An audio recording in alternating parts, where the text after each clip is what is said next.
हा सर.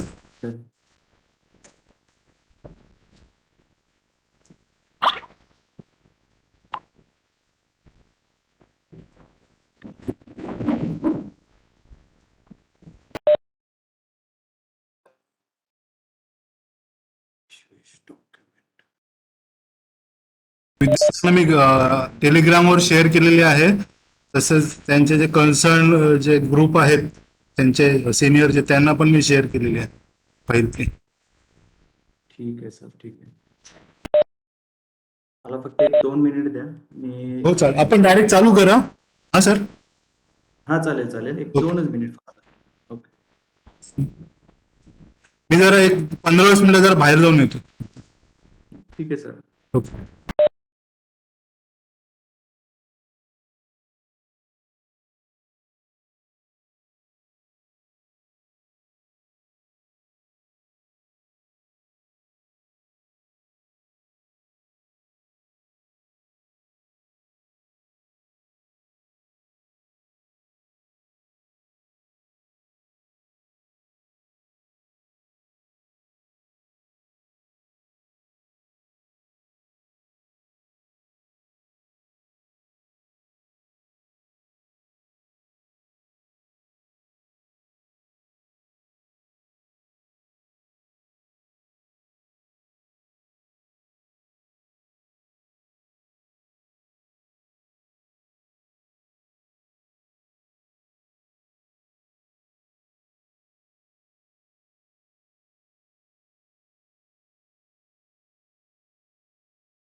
सगळ्यांना मिळाली आहे का PDF? Can anyone tell me? Hello, am I Audible?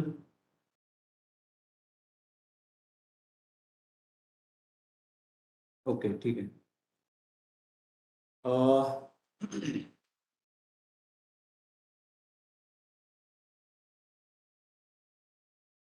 You can refer your PDF. तुम्हाला जी एन्शियंट हिस्ट्रीच्या काही टॉपिक्सची मी PDF तयार केलेली आहे, ती थोडीशी समोर असू द्या. Don't scroll. जसं जसं आपलं लेक्चर पुढे जाते त्या पद्धतीनं तुम्ही स्क्रोल करायला अशी अपेक्षा आहे. जर शक्य असेल तर सगळ्यांनी व्हिडिओ चालू केला तर बरं होईल. कारण कसं आहे की रिॲक्शन्स तुमच्या काय आहेत आणि तुमचे काही हे असतील, डाऊट्स असतील, तर ते तुम्हाला पाहताच मला कळून जातील. इफ पॉसिबल सर्वांनी जर व्हिडिओ चालू केला तरी चालेल. अनम्यूट राहा, काही प्रॉब्लेम नाही. फक्त व्हिडिओ सुरू राहू द्या.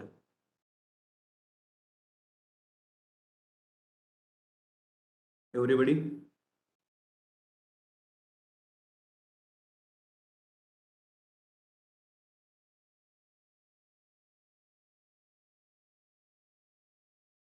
अक्षय, अमृता, गंधर्व?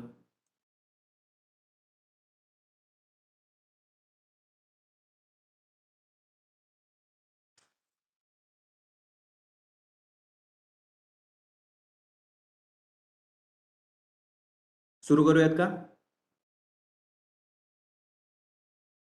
I think no one wants to start video.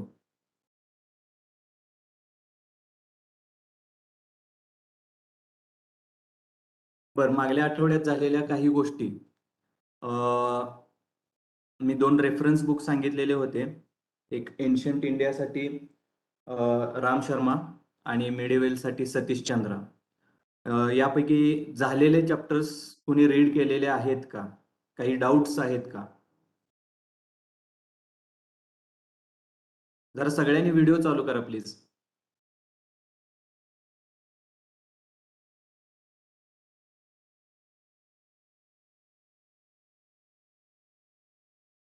Hello, काही डाऊट्स आहेत का आणि रीड कोणी कोणी केलेलं आहे?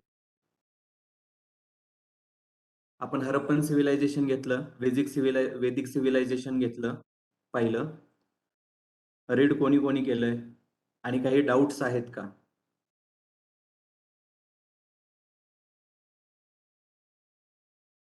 आपण बुद्धिझम, जैनिझम याचं थोडंसं प्रायमरी इन्फॉर्मेशन घ्यायचा प्रयत्न केला मागल्या आठवड्यात. त्याच्या संबंधी काही डाऊट्स आहेत का?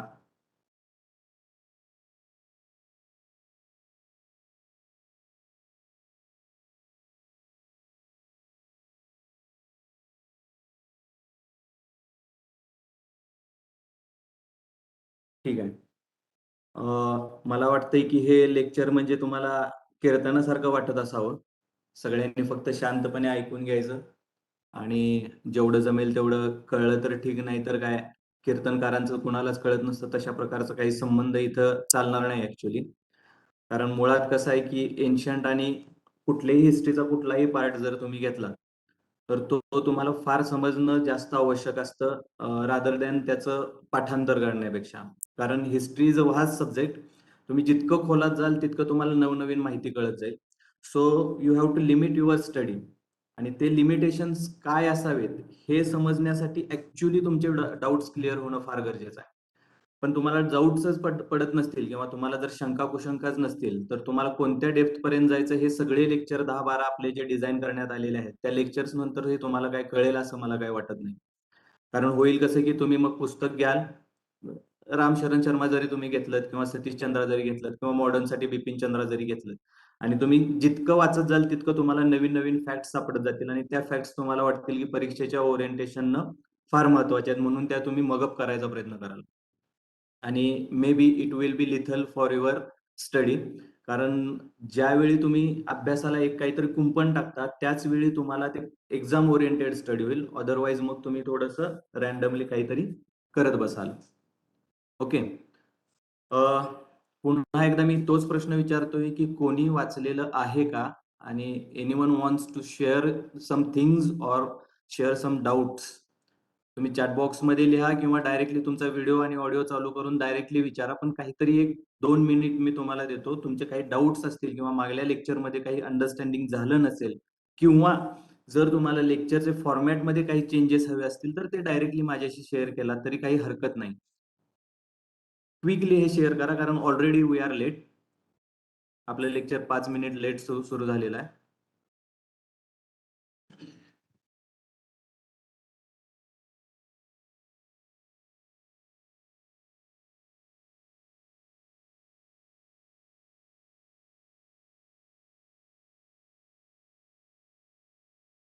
अक्षय, अमृता, मोहिनी, प्राजक्ता, स्मिता, आपल्या वेगवेगळ्या ऑफिसेसमध्ये लेक्चर ऐकणारे इतर विद्यार्थी, कोणालाही डाऊट्स आहेत का? ठीक आहे. मागल्या आठवड्यात थोडंसं आपण हरप्पन सिव्हिलायझेशन आणि वेदिक सिव्हिलायझेशन याचा थोडासा आढावा घेतला. हरप्पन सिव्हिलायझेशन आणि वेदिक सिव्हिलायझेशन मधला मेजर जर डिफरन्स तुम्ही पाहिला तर तो साधारणतः Harappan civilisation was urban civilisation आणि Vedic civilisation was rural civilisation म्हणजे ग्रामीण सिव्हिलायझेशन होतं. आता या दोन्हीचा जर तुम्ही मागोवा घेतला तर अर्बन सिव्हिलायझेशन म्हणजे आत्ताच्या कंटेक्समध्ये तुम्ही जर विचार केला तर जी मोठी शहरं असतात आपल्या सेन्सस 1981 आणि त्याच्यानंतर 2001 काही क्रायटेरिया डिफाईन केलेले आहेत. मे बी तुम्ही ते इकॉनॉमिक्स मध्ये आणि जी लोक एमपीएससीच्या एचआरडी साठीचा अभ्यास करतायत त्याच्यामध्ये तुम्हाला ते क्रायटेरिया कळून जातील, ज्याच्यामध्ये तुमची density of population, okay, population engaged in non agriculture professions, okay, आणि नंबर ऑफ पॉप्युलेशन हे 3 क्रायटेरिया आहेत. हे काय क्रायटेरिया आहेत हे तुम्ही थोडंसं पाहाल अशी अपेक्षा आहे. घनतेची क्रायटेरिया साधारणतः 400 घनता असणं आवश्यक आहे. त्यामध्ये याची म्हणजे number of people engaged in non agriculture profession याच्यामध्ये मेल पॉप्युलेशनचा जास्त विचार केला जातो. ती साधारणतः 75% मेल पॉप्युलेशन ही नॉन ऍग्रिकल्चर याच्यामध्ये एंगेज असणं गरजेचं आहे. आणि साधारणतः जी पॉप्युलेशन ज्या सिटीची किंवा ज्या गावाची किंवा ज्या कॉन्क्लेव्ह म्हणजे सेटलमेंटची किंवा एखाद्या गावाची पॉप्युलेशन 10,000 पेक्षा जास्त आहे, it can B declared as a city. हे 3 क्रायटेरिया आपल्या सेन्सस 2001 नुसार आता आपण गृहीत धरलेले आहेत. तसेच साक्षरतेचे, एज्युकेशनचे वगैरे वेगळे वेगळे क्रायटेरिया आहेत. एज्युकेशन हा आपला आता पार्ट नाही. मी तुम्हाला अर्बन सिव्हिलायझेशन आणि रुरल सिव्हिलायझेशन आत्ताच्या कंटेक्स्टमध्ये सांगत होतो. इन एन्शियंट हिस्ट्री ज्यावेळी आपण हरप्पन सिव्हिलायझेशन म्हणतो, it can be called as a urban civilisation, but in Vedic literature किंवा Vedic civilisation it is a purely rural civilisation.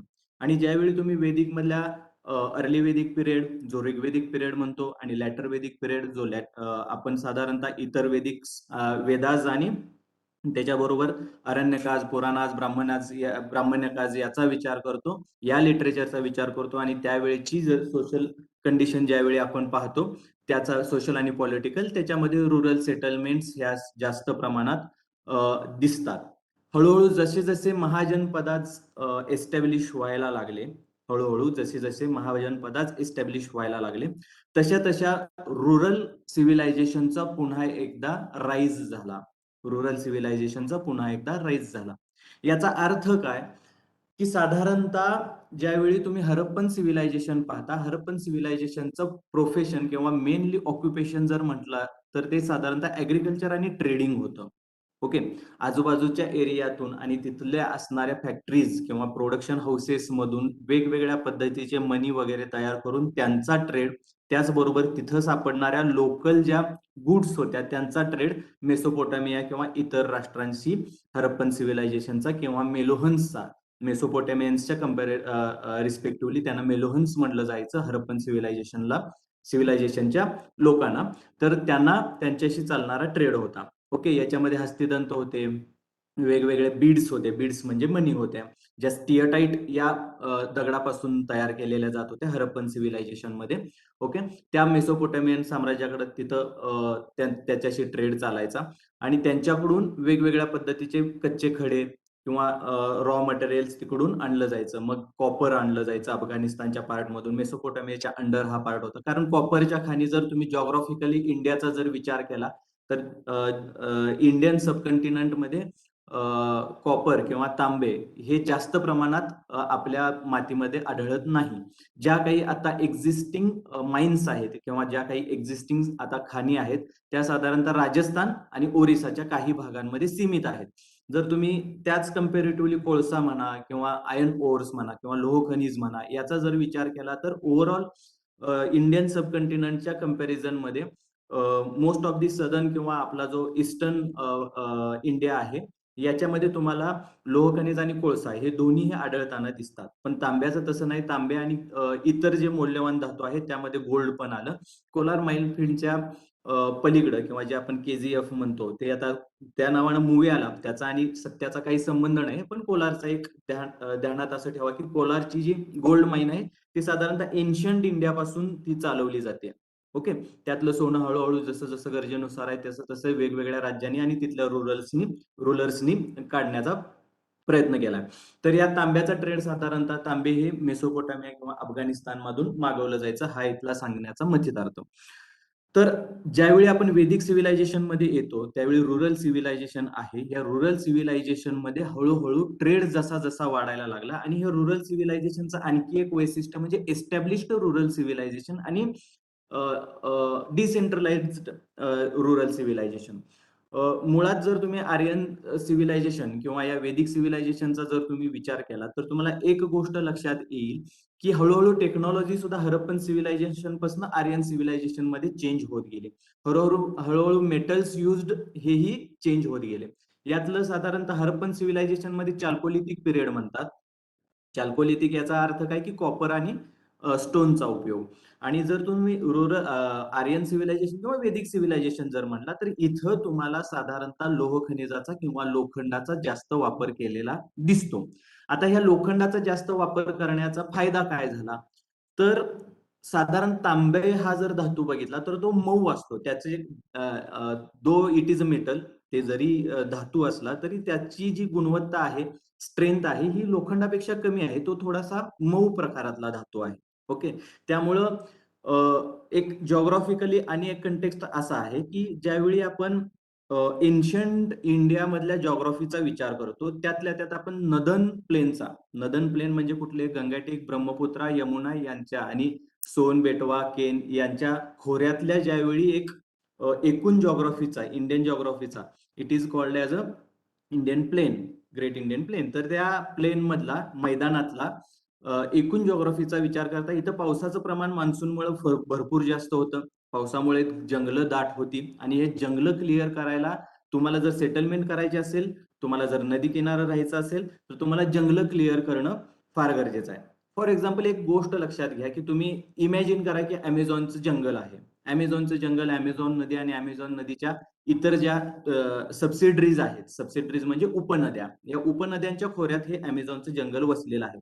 आणि एक्झॅक्टली त्या पद्धतीच्या जंगलाचा विचार तुम्ही इंडियन सबकंटिनेंट मध्ये करू शकता. आणि इंडियन सबकंटिनेंटचं जॉग्राफिकल लोकेशन म्हणलं तर ट्रॉपिकल आणि सब ट्रॉपिकल या दोन्हीमध्ये डिवाइड झालेलं आहे. आणि इथलं जर जंगलाचे वैशिष्ट्य जर बघितलं तर इथलं लाकूड साधारणतः ट्रॉपिकल सबकंटिनेंट मधलं किंवा उपोष्ण किंवा समशीतोष्ण ह्या दोन टर्म्स आहेत त्याला. ओके. इथलं जर लाकूड बघितलं तर ते साधारणतः कठीण असतं आणि हे कठीण असलेलं लाकूड कुठल्याही दगडाच्या हत्यारानं किंवा कॉपरच्या हत्यारानं तुटणं हे थोडंसं एक अशक्यप्राय असतं. मग ज्यावेळी आर्यन सिव्हिलायझेशन आलं, ओके, किंवा यावेळी ज्यावेळी वेदिक सिव्हिलायझेशन प्रॉस्परस व्हायला लागलं, डेव्हलप व्हायला लागलं, याच काळामध्ये लोखंडाचा धातू म्हणून उपयोग व्हायला चालू झाला. ओके. आणि याच धातूच्या उपयोगामुळं खरं तर इथनं आर्यन सिव्हिलायझेशन एस्टॅब्लिश होणं, प्रॉस्परस होणं आणि त्यांचा प्रसार होणं याला जास्त सहाय्य मिळालं. एस्टॅब्लिश होणं म्हणजे काय? की तुम्हाला ज्यावेळी एखाद्या भागामध्ये सेटलमेंट करायचे त्यावेळी सगळ्यात प्रायोरिटी होती की तुम्ही तिथलं जंगल क्लिअर करणं. हे जंगल क्लिअर करण्यासाठी लोखंडासारखा कठीण धातू आणि त्याच्यापासून बनवलेली हत्यारं उपयोगाला यायला लागली.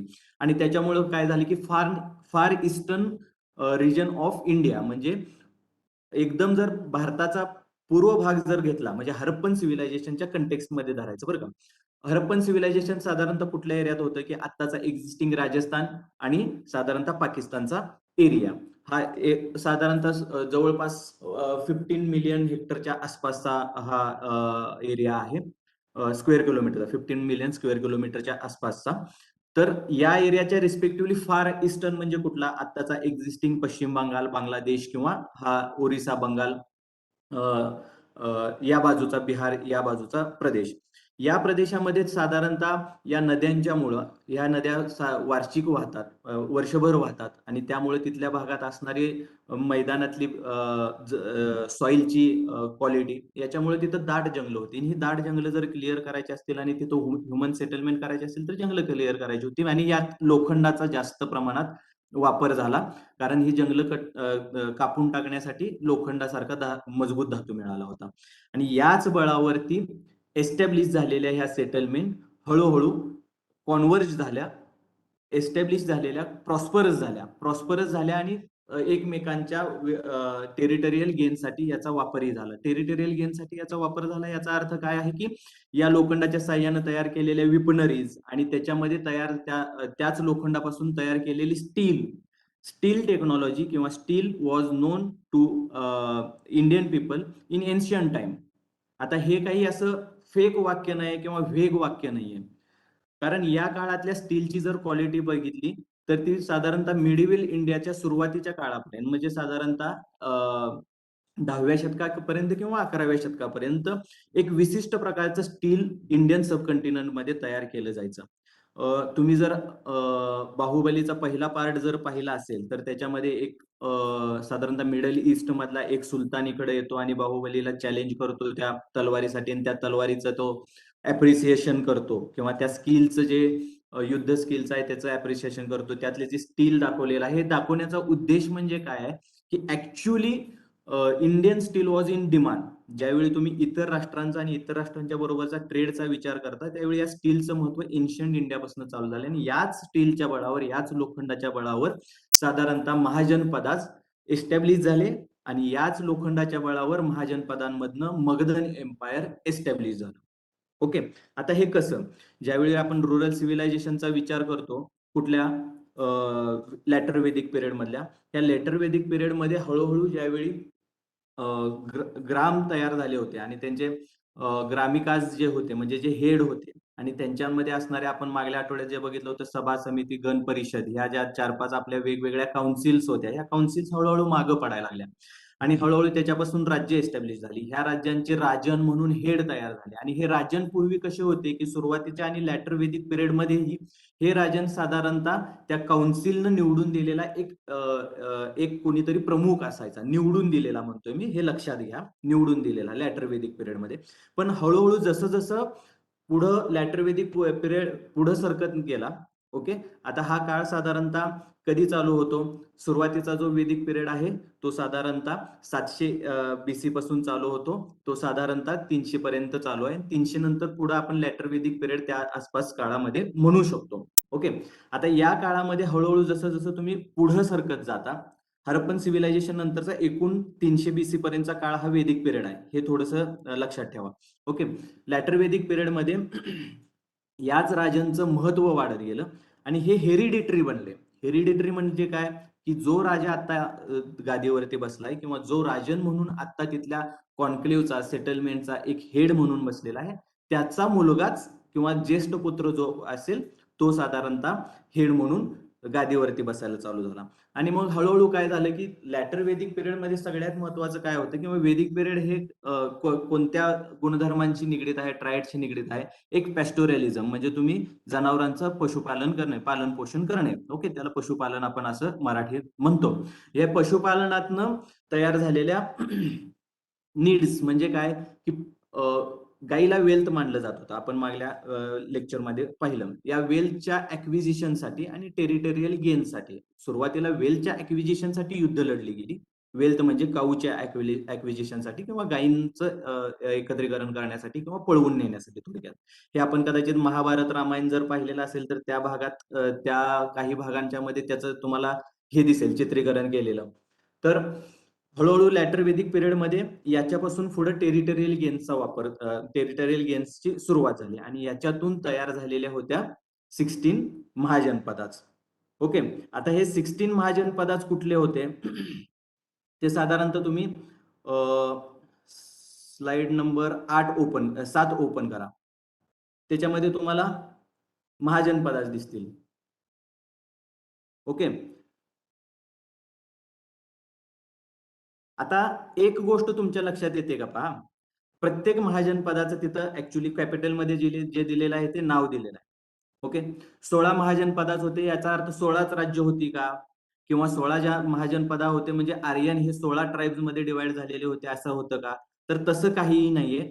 Number of tribe, there was number of tribes, तिथं नंबर ऑफ ट्राइब्स आर्यन्सच्या होत्या आणि या नंबर ऑफ ट्राइब्सनी वेगवेगळ्या भागांमध्ये सेटलमेंट केली होती, पण एकाची सुझर्निटी हे केली होती, फॉलो केली होती. सुझर्निटी म्हणजे काय, एकाचं सर्वश्रेष्ठत्व. ओके, सोव्हरेनिटी किंवा सुझर्निटी. आता या सुझर्निटीचा उपयोग काय होतो की एक राजा त्याच्या अंडर वेगवेगळे छोटे छोटे राज्य किंवा एक छोटे कॉन्क्लेव्ह आणि त्या फॉलो त्या काय म्हणतात गव्हर्न केल्या जात होत्या वेगवेगळ्या गव्हर्नन्सच्या माध्यमातून. ओके, तर आता त्यांचं सगळ्यांचं एकत्र कॉंग्रेन्शन होऊन किंवा एकत्र कॉन्व्हर्जन्स होऊन हे महाजनपदाज तयार झालेले होते. आता थोडस ही गोष्ट तुमच्या लक्षात येत असावी कदाचित, तिथे एक रेड लाईन मारलेली दिसते. सगळ्यांच्याकडं आहे 7वं पेज ओपन केलेलं आहात. ओके, 7वी पीपीटीची स्लाइड. ओके, त्याच्यामध्ये तुम्हाला एक रेड लाईन मारलेली दिसते. खाली जर तुम्ही स्क्वेअर मध्ये बघितलं चौकोनात, त्याचा उल्लेख काय केलाय बघा, late expansion of Vedic people, late expansion of Vedic people. हे थोडंसं मी आधी तुमच्या लक्षात आणून देतोय की ती एक लाईन आहे, तिचा रेफरन्स आपल्याला येणार आहे, त्याचा विचार थोडासा डोक्यात बॅक ऑफ माइंडला राहू द्या. ओके, आता या सगळ्या 16 महाजनपदांच्या मध्ये फार ईस्ट मध्ये सगळ्यात जास्त आहे लांब ते आहे व्रज्य आणि अंगा. ओके, जास्तीत जास्त पूर्व भागात आणि जास्तीत जास्त पश्चिम भागात जे आहे ते कंबोजा आणि गंधारा. आता यांचा विचार करताना थोड्याशा या गोष्टी लक्षात घ्या की जॉग्राफिकल लोकेशन. ओके, हा जो जेवढा महाजनपदाचा जेवढा एरिया आहे तिथं तुम्हाला साधारणतः वेगवेगळ्या नद्यांची खोरी किंवा नद्या मार्क केलेल्या दिसतील आणि त्या भागांमध्ये हे जास्त प्रमाणात सेटलमेंट असलेल्या दिसतात. पण जर तुम्ही सदन भाग ऑफ इंडियन सबकंटिनंट किंवा भारतीय उपखंडाचा दक्षिण भाग जर पाहिलात तर तिथं तुम्हाला असं कोणतंही महाजनपद आज दिसत नाही, फार साऊथ. ओके, साधारणतः महाराष्ट्रात जर बघितलं तर तुम्हाला गोदावरीच्या किनारचं एक प्रतिष्ठान म्हणून एक मार्क केलेलं दिसतंय, त्याच्या पुढे पोताना म्हणून मार्क केलेलं दिसतंय आणि त्याच्या खाली लिहिलंय अस्मका. म्हणजे याचा अर्थ सदर्न इंडियाचा जर विचार केला तर 16 महाजनपदांपैकी एक महाजनपद हे सदर्न इंडियात होतं, त्याचं नाव होतं अश्मका, त्याची राजधानी होती प्रतिष्ठाना. ओके, ते म्हणजे आत्ताचं सध्याचं पैठण. या पैठणमध्ये नंतर वेगवेगळ्या राज्यकर्त्यांनी आपल्या राजधान्या वसवल्यात, त्यातला सगळ्यात महत्वाचा म्हणजे राष्ट्रकूटांची राजधानी होती प्रतिष्ठान किंवा पैठण. ओके, याची सुरुवात होते महाजनपदांच्या काळामध्ये. आता याच्यामध्ये जी लाईन दाखवलेली आहे, later expansion of Vedic people, त्याच्या आधी आहे की अर्ली वेदिक सेटलमेंट, त्यामध्ये हिरवी लाईन जी वापरलेली आहे अर्ली वेदिक सेटलमेंट, ती कुठनं जाते.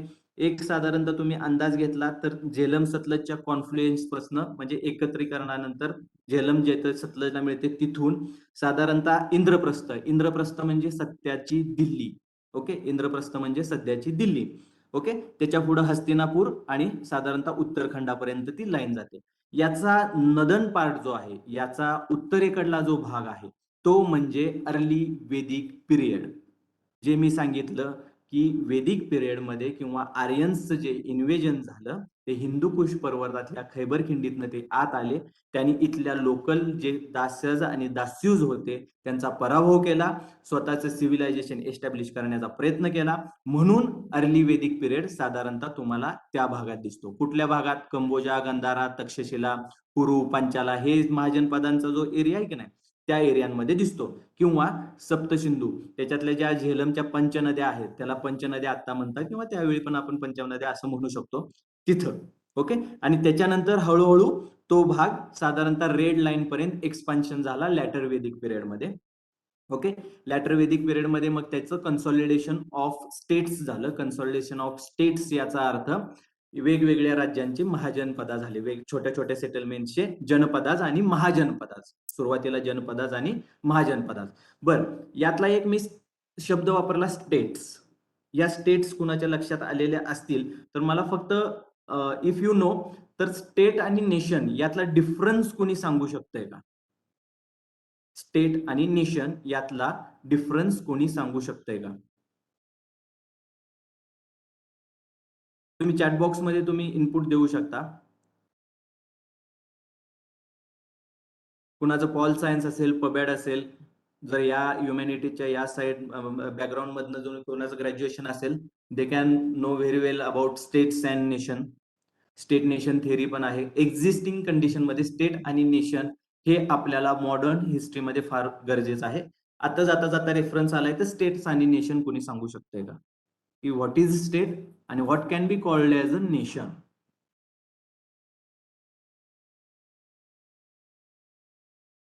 एनीवन?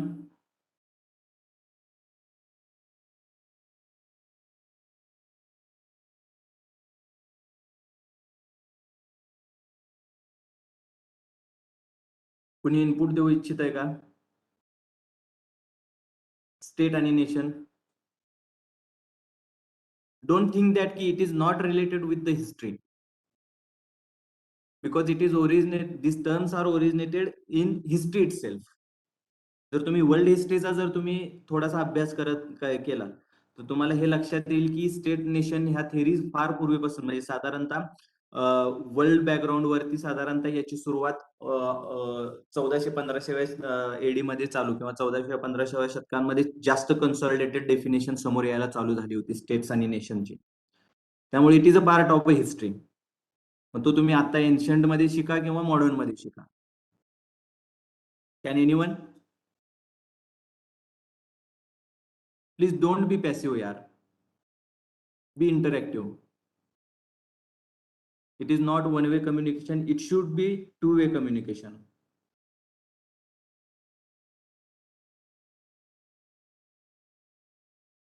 काही इमॅजिनेशन, नॉट नेसेसरी की तुम्हाला त्याची डेफिनेशन परफेक्ट माहिती असली पाहिजे, की तुमचं इमॅजिनेशन स्टेट किंवा नेशनचं काही असू शकतं का, एवढंच मला हवंय.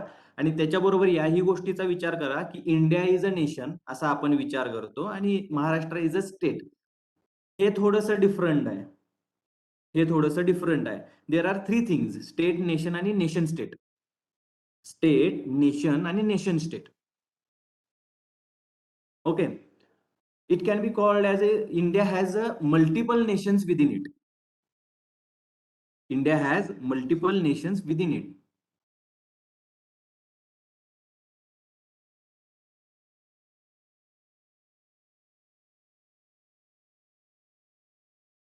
कोणीच सांगू इच्छित नाही. Rakesh sir, are you there? Rakesh sir, ठीक आहे. मी तुम्हाला एक जनरल आयडिया देतो. आय एम एक्सपेक्टिंग की तुम्ही ज्यावेळी अभ्यास करताय या गोष्टींचा खोलवर अभ्यास करावा.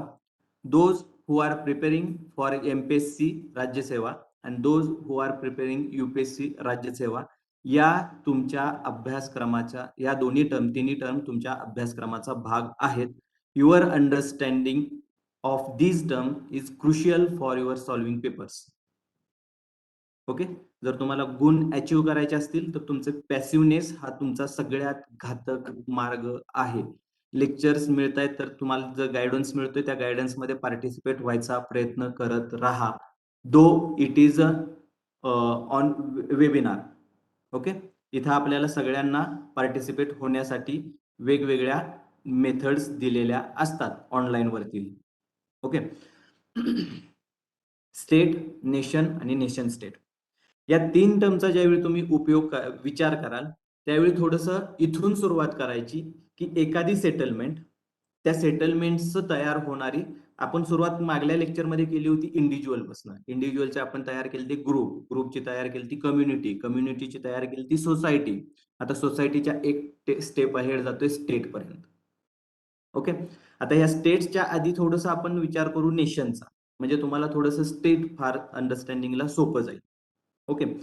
ज्यावेळी तुम्ही नेशन म्हणून एखाद्या एंटिटीचा किंवा एखाद्या टेरिटरीचा किंवा एखाद्या सोसायटीचा किंवा एखाद्या इथनिसिटीचा किंवा एखाद्या कम्युनिटीचा, I am saying multiple terms. Okay. Please be focused. या सगळ्यांचा ज्यावेळी विचार करता आणि त्यातून नेशन काढायचा प्रयत्न करता त्यावेळी तुम्हाला ही गोष्ट लक्षात यायला पाहिजे की नेशन आणि स्टेट याच्यामध्ये डिफरन्स असण्याची शक्यता तरी आहे. मी प्रश्न विचारला इथंच तुम्हाला कळाले की यात काहीतरी डिफरन्स आहे, but still we didn't know. Okay. आता यामध्ये नेशन म्हणजे काय असतं, आपण एक इथनिसिटी हा एक वर्ड वापरला. इथनिसिटी ही साधारणतः कुठल्याही कम्युनिटीच्या, सोसायटीच्या आयडेंटिकल फॉर्म्स मधनं येते. आता ह्या आयडेंटिकल फॉर्म्स काय असतात बघा. जर इंडियन सबकॉन्टिनेंट मध्ये जर पाहायला गेलात किंवा इंडियाच्या पर्स्पेक्टिव्हनं जर पाहायला गेलात, इंडियन सिव्हिलायझेशनच्या पर्स्पेक्टिव्हनं जर पाहायला गेलात, तर आता अलीकडल्या काळांमध्ये, ओके, अगदी ज्यावेळी आपलं सेक्युलरिझम आणि साधारणतः हिंदुत्ववाद यांच्यातलं जे कॉन्फ्लिक्ट आहे, या कॉन्फ्लिक्टचा जो विचार करताना एक आयडेंटिटी तयार करण्याचा प्रयत्न केला जातो आणि तो आयडेंटिटी सगळ्यांच्या वरती एकसारखी आहे हे दर्शवण्याचा प्रयत्न केला जातो. या गोष्टी तुमच्या कदाचित लक्षात आता येत असाव्यात ज्यावेळी तुम्ही डे टू डे करंट अफेअर्सचा विचार करता की this is different from something we are accepted in last 1000 years. Okay. Thousands of years जे आपण गेल्या 1000 शतकांच्या मध्ये किंवा 1000 दशकांच्या मध्ये किंवा वर्षांच्या मध्ये आपण ऍक्सेप्ट केले त्याच्यापेक्षा ह्या कन्सेप्ट काहीतरी वेगळ्या वाटतायत. आणि या कन्सेप्ट साधारणतः स्टेट, नेशन आणि जे नेशन स्टेट आहेत ह्या संकल्पनाच मुळात वेस्टर्न संकल्पना आहेत, वेस्टर्न कन्सेप्ट आहेत. याच्यामधली नेशन काय म्हणते की nation is that which have a common ethnicity. Nation is that which have a common ethnicity, common identities. म्हणजे ज्यावेळी आपण इंडिव्हिज्युअल, ग्रुप, त्याच्यानंतर कम्युनिटी पाहिली, सोसायटी पाहिली, या सोसायटीच्या आपण व्हॅल्यूज पाहिल्या, नॉर्म्स पाहिल्या आणि या व्हॅल्यूज आणि नॉर्म्सच्या नंतर आपण ज्यावेळी थोडासा विचार करायला जाऊ, ज्यावेळी एखादं स्टेट एस्टॅब्लिश करायला जाऊ, एखादं राज्य एस्टॅब्लिश करायला जाऊ, त्याच्यामध्ये तुम्हाला एक काहीतरी कॉमन धागा पाहिजे. जो कॉमन धागा आपण इंडिव्हिज्युअल मध्ये तयार केला आणि त्याचा ग्रुप तयार केला. त्या ग्रुपमधला एक कॉमन धागा पकडला, आपण त्याची कम्युनिटी तयार केली. ती कम्युनिटीचा कॉमन धागा पकडला, आपण सोसायटी केली. आणि या सोसायटीचा एक कॉमन धागा, मल्टिपल सोसायटी ज्या काही त्यांच्या आयडेंटिटीज आहेत त्या इंटॅक्ट ठेवून कॉमन आयडेंटिटीज एकत्र करायच्या आणि त्या कॉमन आयडेंटिटीजचं एक तयार होतं नेशन. ओके, सो नेशन या टर्मला जिओग्राफिकल बाउंड्री नसतात, हे थोडंसं ध्यानात ठेवा. नेशन या टर्मला जिओग्राफिकल बाउंड्रीज तयार नसतात. मग त्या कधी तयार होतात? When there is a nation state, ज्यावेळी नेशन स्टेट तयार होतं. मग आता स्टेट म्हणजे काय? स्टेट म्हणजे काय की ज्याला ऑलरेडी एक तुम्ही काहीतरी एक जिओग्राफिकल बाउंड्री ठेवणार, ओके, आणि त्याच्यामध्ये एक काहीतरी तुम्ही रूल तयार करायचा प्रयत्न करा, common rule. Okay, may be या स्टेटमध्ये नॉट नेसेसरी की एकाच इथेनिसिटीचे, एकाच आयडेंटिटीचे पीपल असावे. They are bound by rules, they are bound by lodge, हे स्टेटचं थोडंसं, आणि they R bound by boundaries. Boundaries म्हणजे सीमा, यांनी ते थोडेसे एकत्र आलेले असतात. आणि नेशन मध्ये काय होतं? They are bound by their identities and ethnicity. म्हणून भारतीय संस्कृती जे तुम्ही ऐकता, it is called as a nation. आणि त्याला ज्यावेळी तुम्ही एक जिओग्राफिकल बाउंड्री देता, it is called as a nation state. Okay, clear? Clear? Any doubt? Any doubt? ठीक आहे. आता यापुढे आपण जे पाहत होतो त्याच्याशी थोडंसं रिलेशन. महाजनपदाज मधले आपण त्याच्या आधी होते जनपदाज, आपण असा विचार करतो. तर या जनपदाचे महाजनपदाज झाले कधी? जनपदाचे महाजनपदाज होण्यासाठी त्यांच्यामध्ये थोड्याशा आयडेंटिटीज एकत्र याव्या लागल्या. ओके, त्यांच्यामध्ये टेरिटोरियल इंटिग्रेशन थोडंसं करावं लागलं. टेरिटोरियल इंटिग्रेशन म्हणतो मी.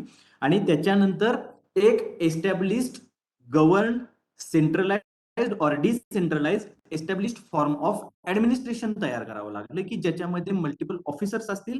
द वर्क किंवा the functions of overall government are divided between these officers. Okay, आणि they are governing that people. Okay, आणि याच्यातूनच साधारणतः या महाजनपदाचा विकास होत गेला आणि हे महाजनपदात थोडेसे जास्त स्ट्रॉंग होत गेले. ओके, मग आता इथं जे दिसतात आपल्याला परीक्षेच्या ओरिएंटेशन गरजेचं काय महाजनपदामधलं, तर 16 महाजनपदास, त्यांच्या कॅपिटल्स ह्या थोड्याशा तुम्हाला महत्वाच्या आहेत. आणि त्यातले सगळ्यात महत्वाचे रूलर्स. रूलर्स म्हणतोय. Okay, I am not saying about anything like a war. फक्त आपल्याला त्यातला महत्वाचा एस्टॅब्लिशमेंट करणारा कोणी असेल तर एखादा राजा किंवा एखादा पर्सनॅलिटी, आणि त्याच्याबरोबर त्यातला सगळ्यात मोठी एखादी personality who have conquered multiple territories and integrated their Mahajanapadas in a larger state, nation state किंवा लार्जर स्टेट. ओके, आता इंडियन कंटेक्स्ट मधला नेशन स्टेट वेगळा आहे. थोडासा त्याचा तुम्ही थोडासा संदर्भ किंवा त्याचा थोडासा अभ्यास तुम्ही एक होम स्टडी किंवा गृहपाठ म्हणून करावा, अशी माझी अपेक्षा आहे. मी जे सांगितले त्या फक्त तुम्हाला एक कन्सेप्च्युअल पार्ट सांगितलाय. ओके, डेफिनेशन, त्यातलं मल्टिपल जे आपले डिव्हिजन्स आहेत ते, आणि इंडियन कंटेक्स्ट मध्ये या तिन्ही टर्मचा नेमका काय अर्थ होतो हे तुम्ही आज बघून घ्या आपले लेक्चर संपल्यानंतर. ओके, नेक्स्ट आपण जे 8वी स्लाइड आहे त्या 8व्या स्लाइड मध्ये तुम्हाला मी नेम ऑफ महाजनपदास आणि कॅपिटल सिटीज तुम्हाला दिलेल्या आहेत. ओके, आणि त्यांनी काय दिलेलं आहे त्याच्याबरोबर प्रेझेंट डे सिटीज पण दिलेले आहेत. The modern location of the mahajanapadas पण दिलेले आहेत. यात फक्त आता तुम्हाला एक गोष्ट ऍड करायची आहे या स्लाइड मध्ये, की personalities related with that Mahajanapadas. Okay, personalities related with that महाजनपदात. आता यातले पहिले 3 कॉलम महत्वाचे आहेत, कारण याच्यावरती डायरेक्टली एमपीएससीनं आणि युपीएससीनं प्रश्न विचारलेले आहेत. युपीएससीनं प्रश्न तुम्हाला कॅपिटल्स आणि त्याच्या साधारणतः महाजनपदाचं नाव आणि त्याचे मल्टिपल्स नावं किंवा एखाद्या महाजनपदाचे मल्टिपल हे आहेत, काय म्हणतात त्याला, कॅपिटल्स आहेत, प्रायमरी कॅपिटल आणि सेकंडरी कॅपिटल. मगधन सारख्या एम्पायरने ते करायचा प्रयत्न केलेला होता because of their vast territory, मोठी भरपूर जास्त प्रमाणात पसरलेल्या त्यांच्या भूमीमुळे त्यांनी ते करायचा प्रयत्न केलेला होता. सो त्या कॅपिटल्स तुम्हाला माहिती असणं गरजेचं आहे. एमपीएससीनं सुद्धा मॅच द फॉलोइंग म्हणजे जोड्या जुळवामध्ये हा प्रश्न विचारलेला आहे. त्याच्याबरोबर फक्त एक एंटिटी मी तिथं मुद्दाम दिलेली नाही, मी हे डायरेक्ट गुगलवरनं घेतलेला चार्ट आहे. ओके, तर त्याच्यामध्ये एक एंटिटी मुद्दाम दिलेली नाही किंवा तो चार्ट मी मुद्दाम घेतलेला नाही, की ज्याच्यामध्ये तुम्हाला रिलेटेड किंग्ज कुठले होते किंवा रिलेटेड मेजर पर्सनॅलिटीज कुठल्या होत्या, एकच पर्सनॅलिटी प्रत्येक ह्याच्या सोबत आहे, ते तुम्ही मुद्दाम गुगलवरती सर्च मारा, ते तुम्हाला मिळून जाईल. ओके, ते तुम्ही या स्लाइडमध्ये ऍड करणं अपेक्षित आहे. जर तुम्ही त्याच्या झेरॉक्स वगैरे घातले तर it is like notes. Okay, ठीक आहे. आता या महाजनपदाच्या पुढं द मौर्यन एम्पायर. ओके, आता थोडंसं मी मौर्यन एम्पायर आधी का घेतोय ही गोष्ट सांगतो तुम्हाला. मी स्लाइड्स बनवताना जैनिझम बुद्धिझम आधी बनवलेत आणि मौर्यन एम्पायर नंतर बनवलेले. ओके, आता या गोष्टीचा विचार करा की तुमचं राज्य एस्टॅब्लिश झालंय तर तुमच्या व्हॅल्यूज आणि नॉर्म्स आणि लॉज आणि वगैरे वगैरे वगैरे तयार होतात. आता मौर्यन एम्पायर किंवा या महाजनपदांच्या काळांमधले जे लॉज होते किंवा जे काही कॉमन नॉर्म्स होते, हे साधारणतः वैदिक लिटरेचर मधनं आलेले होते. ओके, वैदिक लिटरेचर मध्ये फक्त ऋग्वेद, यजुर्वेद, सामवेद, अथर्ववेद असं धरायचं नाही, त्याच्याबरोबर ब्राह्मणकाज, अरण्यकाज, मी जे श्रुती आणि स्मृती मधला डिफरन्स सांगितला होता त्याचाही विचार करण्यात यावा, हे मी इथं नमूद करतो.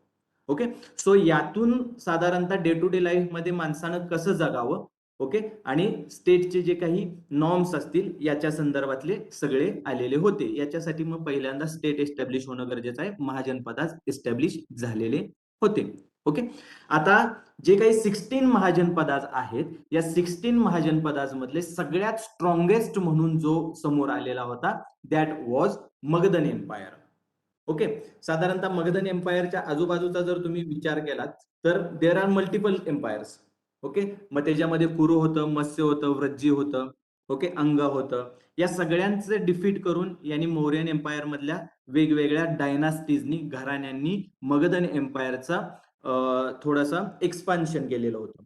ओके, मग याच्यामध्ये मी पहिल्याच स्लाइड मध्ये लिहिलेलं आहे, म्हणजे 9th स्लाइड बघा. त्याच्यामध्ये Magadhan empire 325 BC to 183 BC, म्हणजे साधारणतः एक 200 वर्षांचा काळ आहे की ज्याच्यामध्ये मौर्यन एम्पायर म्हणून समोर आलं. आता हे मौर्यन एम्पायर एस्टॅब्लिश व्हायच्या आधी होतं मगधन एम्पायर.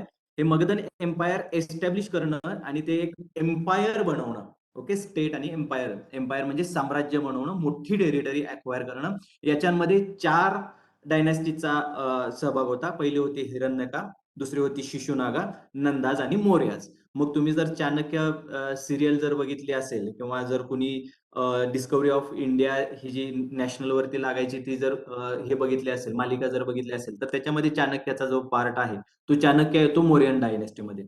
नंदराजाचा पराभव करून चंद्रगुप्त मौर्याला गादीवरती बसवण्यासाठी जे काही चाणक्यानं केलेलं होतं तो पहिला चंद्रगुप्त मौर्य. ओके, सो हिरण्यका, शिशुनागा, हिरण्यका डायनेस्टीची एस्टॅब्लिशमेंट ही बिंबिसाराने केलेली होती. बिंबिसाराचा मुलगा होता अजातशत्रू. अजातशत्रूनं ऍक्च्युली मगधन एम्पायर हे कन्सॉलिडेट केलेलं होतं. Okay, actually Magadhan empire consolidate केलेलं होतं. ओके, कन्सॉलिडेट म्हणजे मोठं साम्राज्य तयार केलेलं होतं.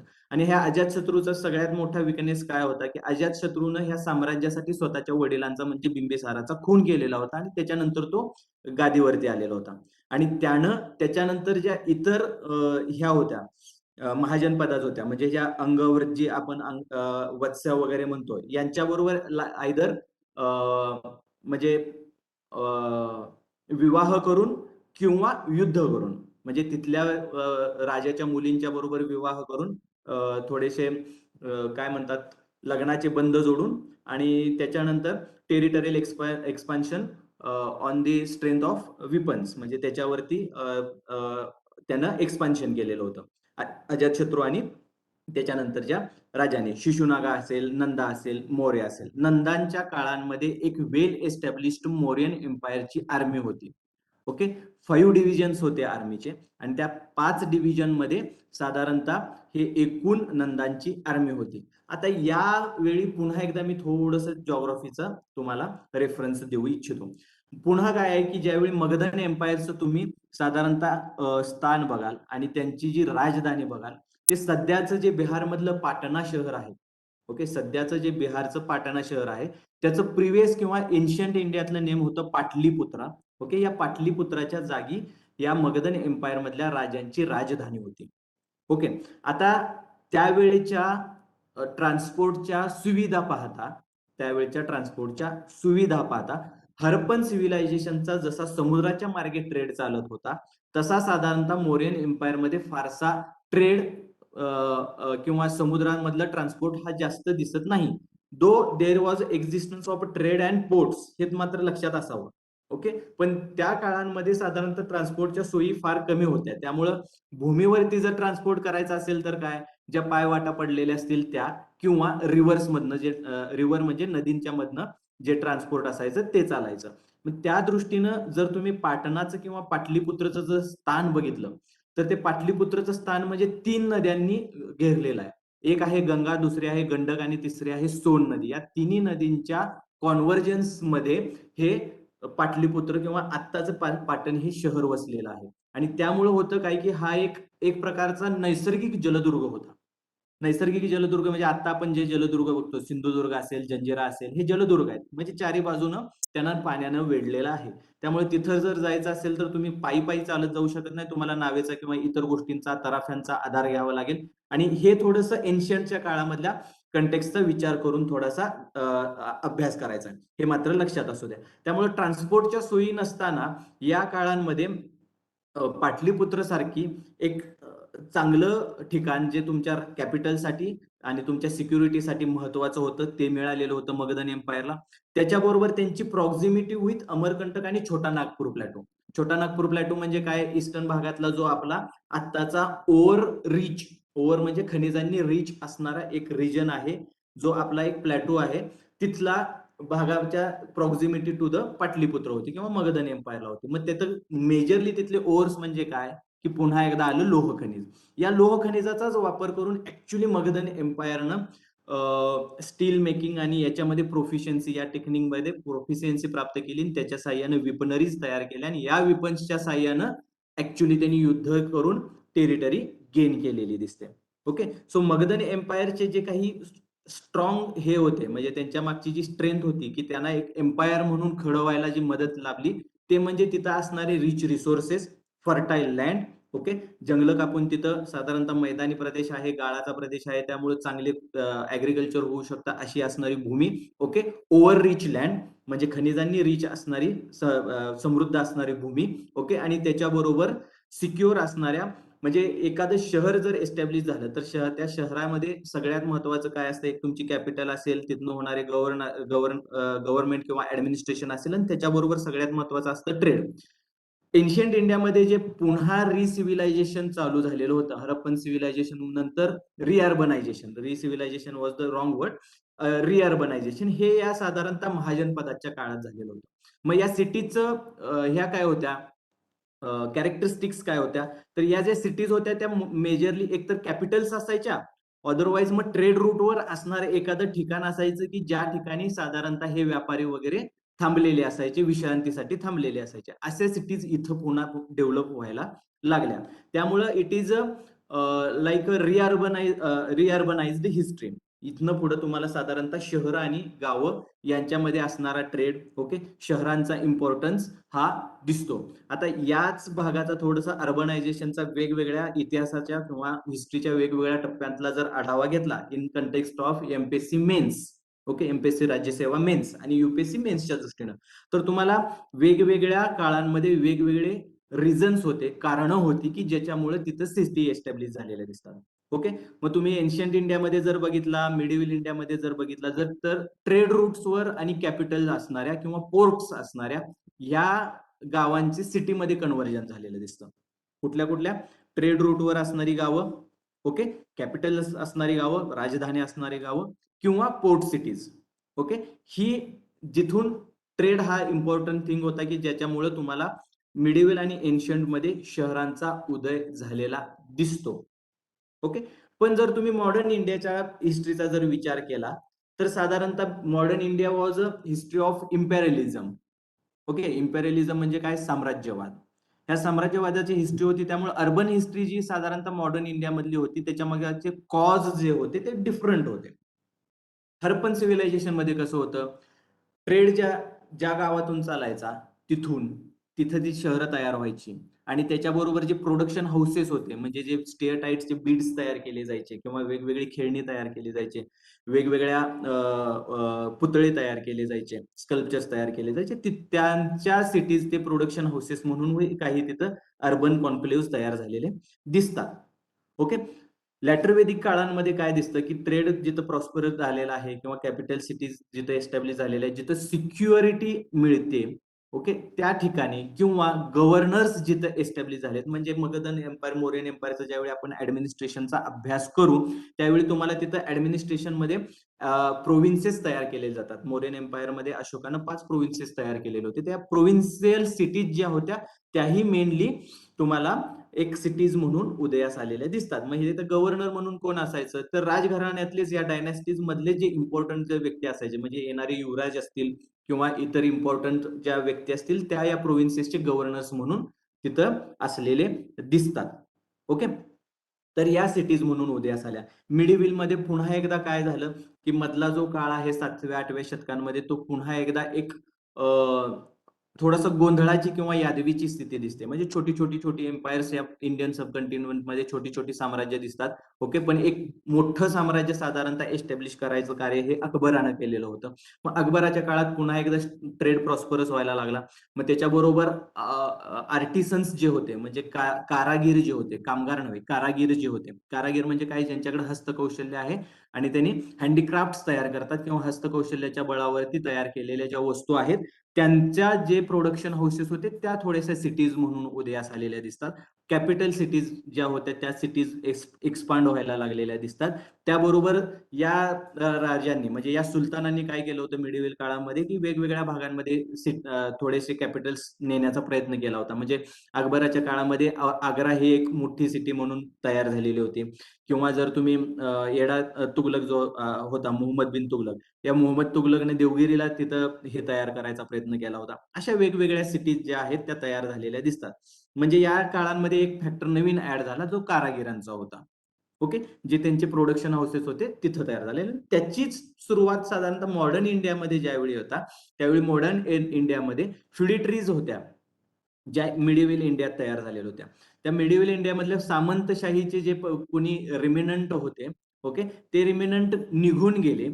त्यांच्या सिटीज डिक्लाइन झाल्या. म्हणजे काय होतं की मिडीव्हिल इंडिया आणि एन्शियंट इंडियाचा विचार करता एन्शियंट इंडियामध्ये साधारणतः जी मोनार्की होती ती मोनार्की साधारणतः मिडीव्हिल मध्ये फ्युडिटरीज मध्ये किंवा सामंतशाहीमध्ये कन्वर्ट झालेली दिसते.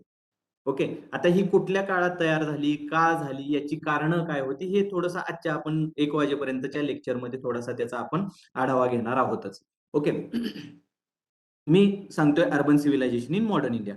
मॉडर्न इंडियन हिस्ट्रीमध्ये अर्बन सिव्हिलायझेशन किंवा अर्बन कॉन्क्लेव्ह तयार होण्याचं कारण होतं हे इम्पेरियलिझमशी रिलेटेड होतं. आणि ह्या इम्पेरियलिझम मध्ये सगळ्यात महत्वाचा परिणाम हा होता की जे काही छोटे छोटे साम्राज्य होते, नवाब्स होते, हे डिक्लाइन झाले. आणि हे नवाब्स डिक्लाइन झाल्यामुळं त्यांच्या पॅट्रोनेज खाली, ओके, त्यांच्या आश्रयाखाली असणारे जे कारागीर होते हे पुन्हा रुरल इंडियामध्ये गेले. ओके. का तर ऍग्रिकल्चर करावं, स्वतःचं भरण पोषण पालन पोषण करावं, आपल्या कुटुंबाचं पालन पोषण करावं या उद्देशानं. ओके. ही गोष्ट लक्षात राहू द्या, कारण इंडियन इकॉनॉमीवर ब्रिटिश एम्पायर इतका इम्पॅक्ट कुठल्याच एंटिटीनं पडलेला नाही, कुठल्याच मोनार्कीनं पडलेला नव्हता, एन्शियंट इंडियामध्ये नव्हता, मिडीव्हिल इंडियामध्ये नव्हता.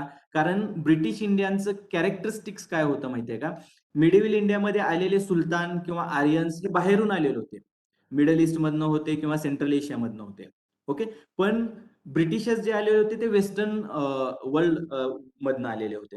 मग आता जी काही ही सुरुवातीच्या एन्शियंट आणि मिडीव्हिल काळांमध्ये आलेले जे इन्व्हेडर्स होते, ज्यांना आता आपण हिस्ट्री रिटर्न करताना आपण इन्व्हेडर्स म्हणून ओळखतो आणि इन्व्हेडर्सना आपण आउटसाइडर्स म्हणतो. त्या आउटसाइडर्सचं एक वैशिष्ट्य काय होतं, पार्थियन्स आले, ग्रीक्स आले, शकाज आले, कुशानाज आले, आर्यन्स आले. ओके. त्याच्यानंतर ह्या वेगवेगळ्या सुलतान्स आले, ओके, तुर्क आले, मंगोल्स आले, हे मुघल्स आले. हे सगळे येताना एक टेरिटरी स्वतःसाठी अक्वायर करणं आणि स्वतःसाठी नवीन प्रदेश तयार करून तिथं स्वतःची सेटलमेंट करणं या उद्देशाने आले होते. म्हणजे सुलतानशाही असताना मोहम्मद नादिरनं इन्व्हेजन्स केले, इन्व्हेजन्स करून इथलं मुघलांचं संपत्ती लुटून तो माघारी घेऊन गेला. पण मुघल म्हणा किंवा त्याच्या आधीचे जे सुलतान खिलजी जे वगैरे होते, ही लोक आली आणि इथंच वसली आणि इथं त्यांनी एम्पायर तयार करायचा प्रयत्न केला. पण ब्रिटिशांचं असं नव्हतं. ब्रिटिशांची मूळ नाळ तिथं होती. त्यांचे ऑफिसर्स यायचे.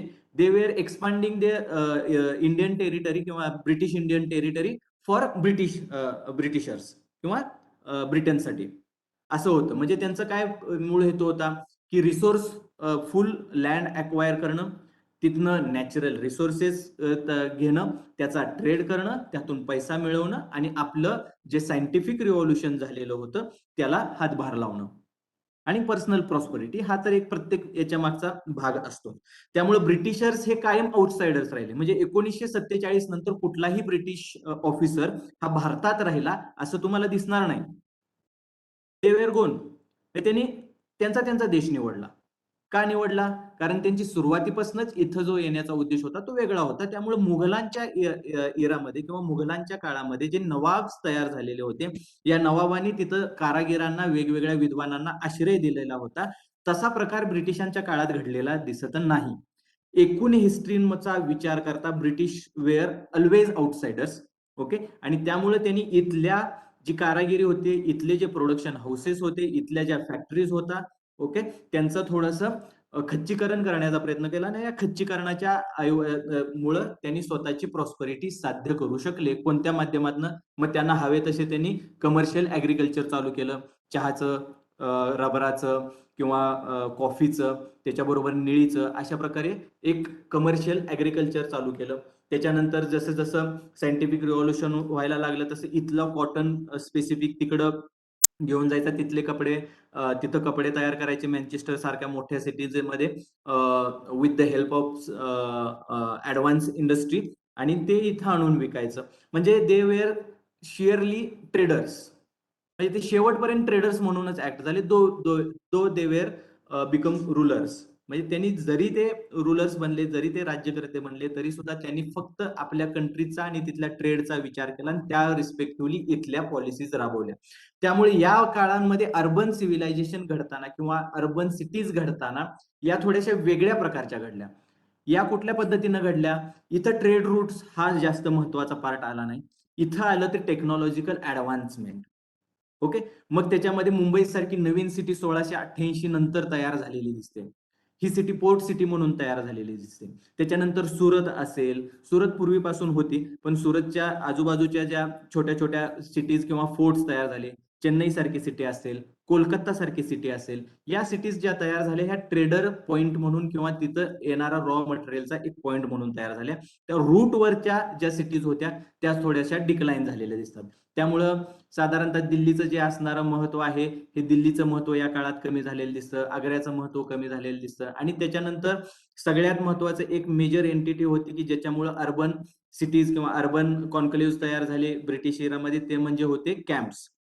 आता जे आपण वेगवेगळे कंटोनमेंट बघतो, साधारणतः पुण्याचं कंटोनमेंट असेल, नगरचं कंटोनमेंट असेल, नागपूरचं कंटोनमेंट असेल, देवळालीचं असेल, हे जे कंटोनमेंट जे आहेत किंवा बेळगावचं असेल, हे कंटोनमेंट तयार होण्याचं तयार होण्यामुळे त्याच्या आजूबाजूचा एरिया सिटीज म्हणून डेव्हलप झालेला दिसतो.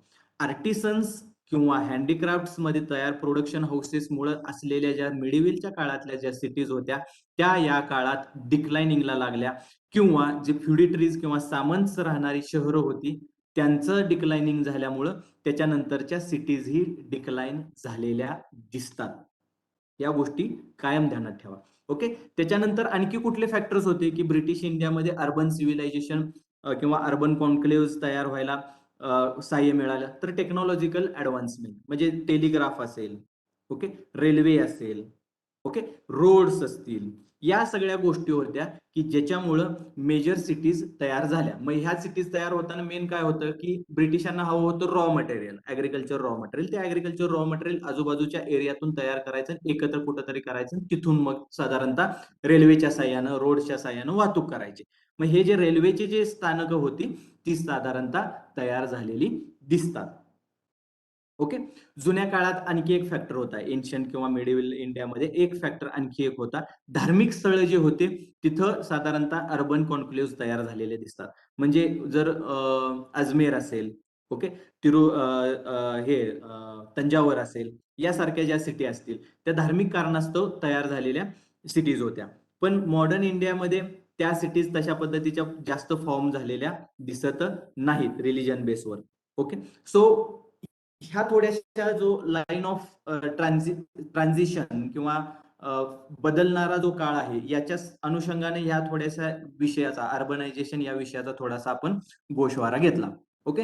सो आतापर्यंतच्या झालेल्या डिस्कशनमध्ये किंवा डिक्टेशनमध्ये, डिस्कशन होतच नाही कारण तुम्ही काही बोलत नाहीये, डिक्टेशनमध्ये काही तुम्हाला काही शंका असतील, काही थोडंसं हे असेल तर विचारा. ओके. काही असेल तर तुम्ही चॅटबॉक्समध्ये विचारा किंवा सरळ तुम्ही तुमचा व्हिडिओ चालू करा आणि विचारा, काही हरकत नाही. लाजायचं नाही, कारण लाजला तो कॉम्पिटिटिव्ह एक्झामच्या रेसमधनं बाहेर पडला. आत्ता सांगतो तुम्हाला, आत्ता कन्सेप्ट नाही क्लिअर झाल्या पुन्हा कधीही ते होत नाहीत, कारण कन्फ्युजन वाढत राहतं. आता तुमचं इनिशिएशन आहे, आता तुम्ही सुरुवात केलेली आहे, त्यामुळे तुम्हाला ज्या काही गोष्टी आहेत त्या आत्ता कन्फर्म झाल्या की पुन्हा कन्फ्युजन होत नाही.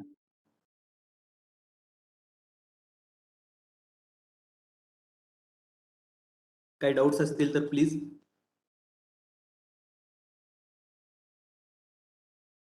मागल्या आठवड्यात एकदम 24 जण होते, आता एकदम हाफ मध्ये आपण गेलेलो आहोत.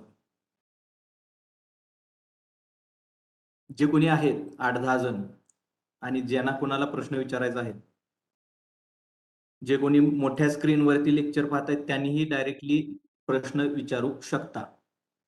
तुमचा व्हिडिओ ऑन करा आणि तिथून प्रश्न विचारा, काही हरकत नाही.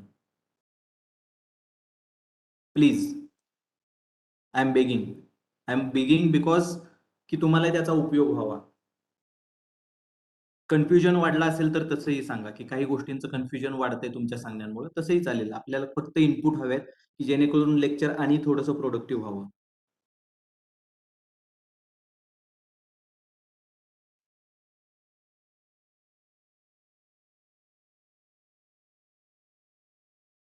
काहीच डाऊट नाहीये. एकतर मी जास्तच तुम्हाला समजतं इतपत सांगतोय, अदरवाईज तुम्ही मग पॅसिव्ह लर्नर झालेला आहात की ज्याच्यामध्ये तुम्हाला जेवढं मगअप होतंय तेवढ्यावर तुम्ही समाधानी असाल.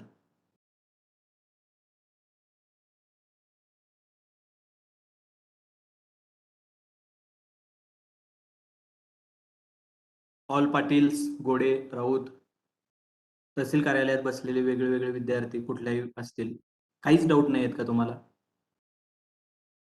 हिस्ट्रीमध्ये डाऊट्स नसावेत असं कुठे लिहिलेलं नाही. उलट हिस्ट्री सारखे डाऊट्स कुठेही पडत नाही. जसं जसं तुम्ही स्वतःहून वाचत जाल, सतीश शर्मा किंवा सतीश चंद्रा, सॉरी राम शर्मा किंवा सतीश चंद्रा, तसं तसं तुम्हाला जास्त डाऊट्स येत जातील की असं का होतं आणि हे का झालं. एनीवन?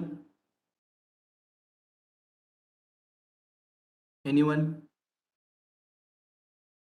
ठीक आहे. Again you want to be a passive learner किंवा पॅसिव्ह लिसनर ओनली.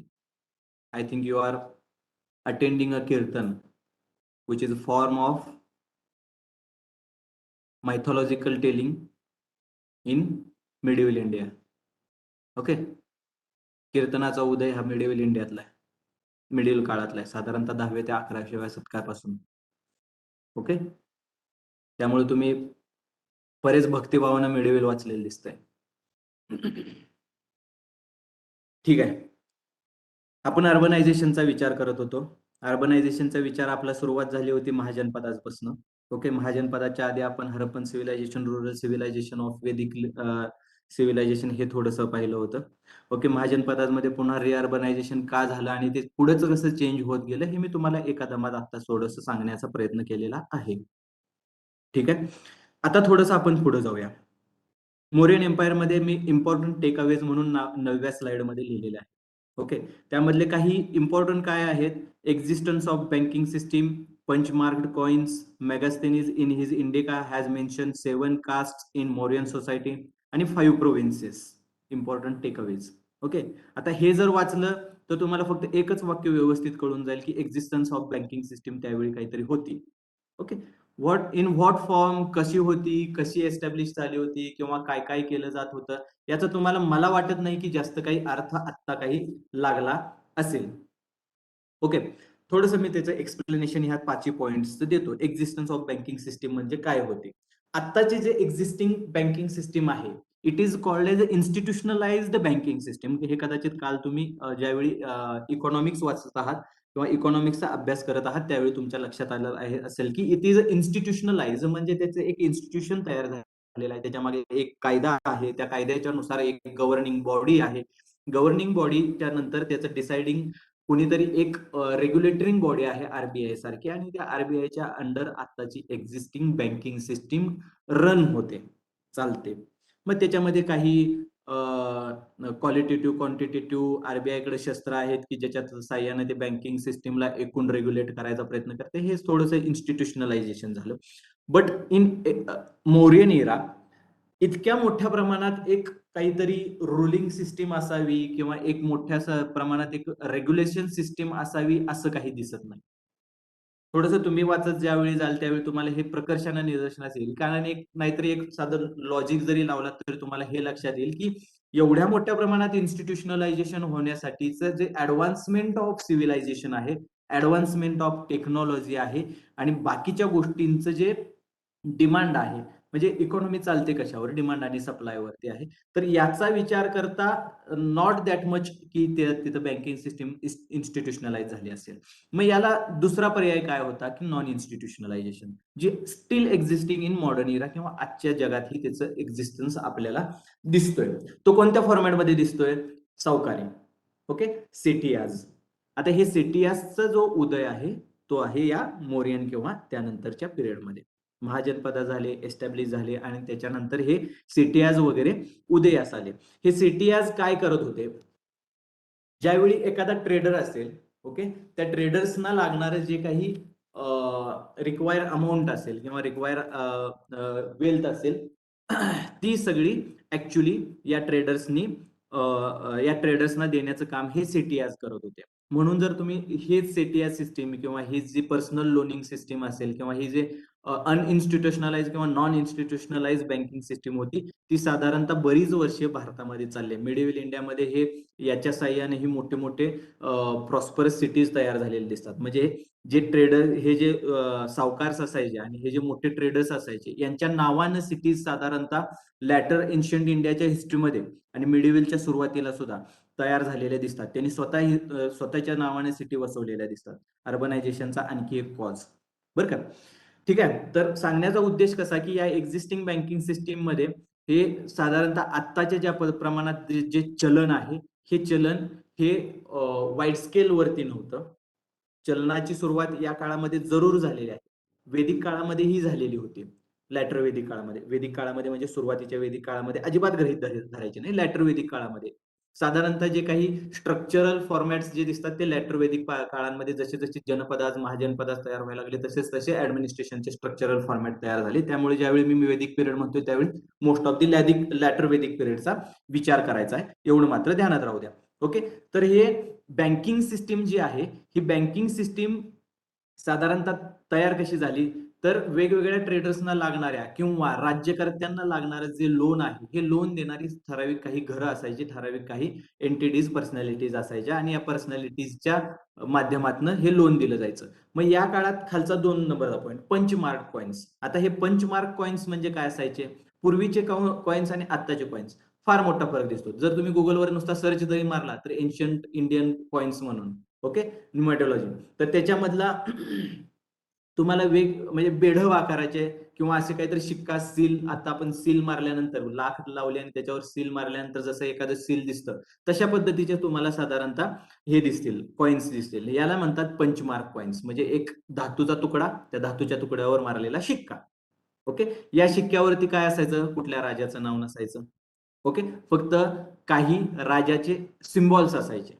म्हणजे काय? मौर्यन एम्पायरनं तयार स्वतःसाठी घेतलेले सिम्बॉल्स, ते सिम्बॉल्स त्याच्यावर मारायचे.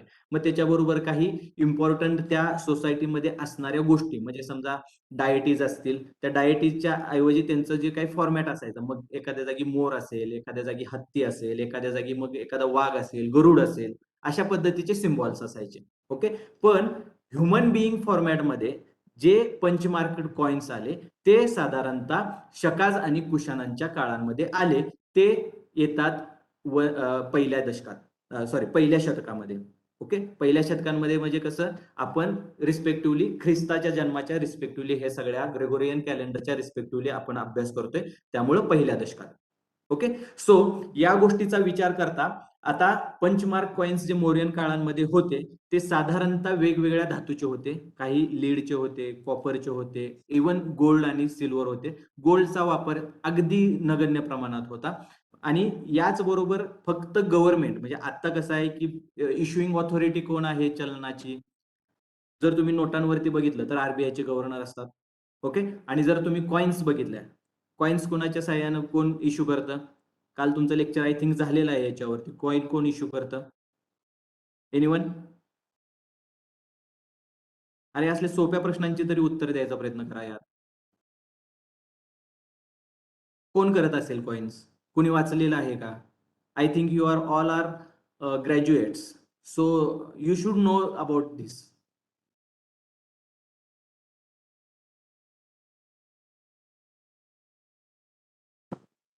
ठीक आहे, कॉइन्स हे इश्यू केले जातात आपल्या गव्हर्नमेंट ऑफ इंडियाच्या मिनिस्टर ऑफ फायनान्स तर्फे.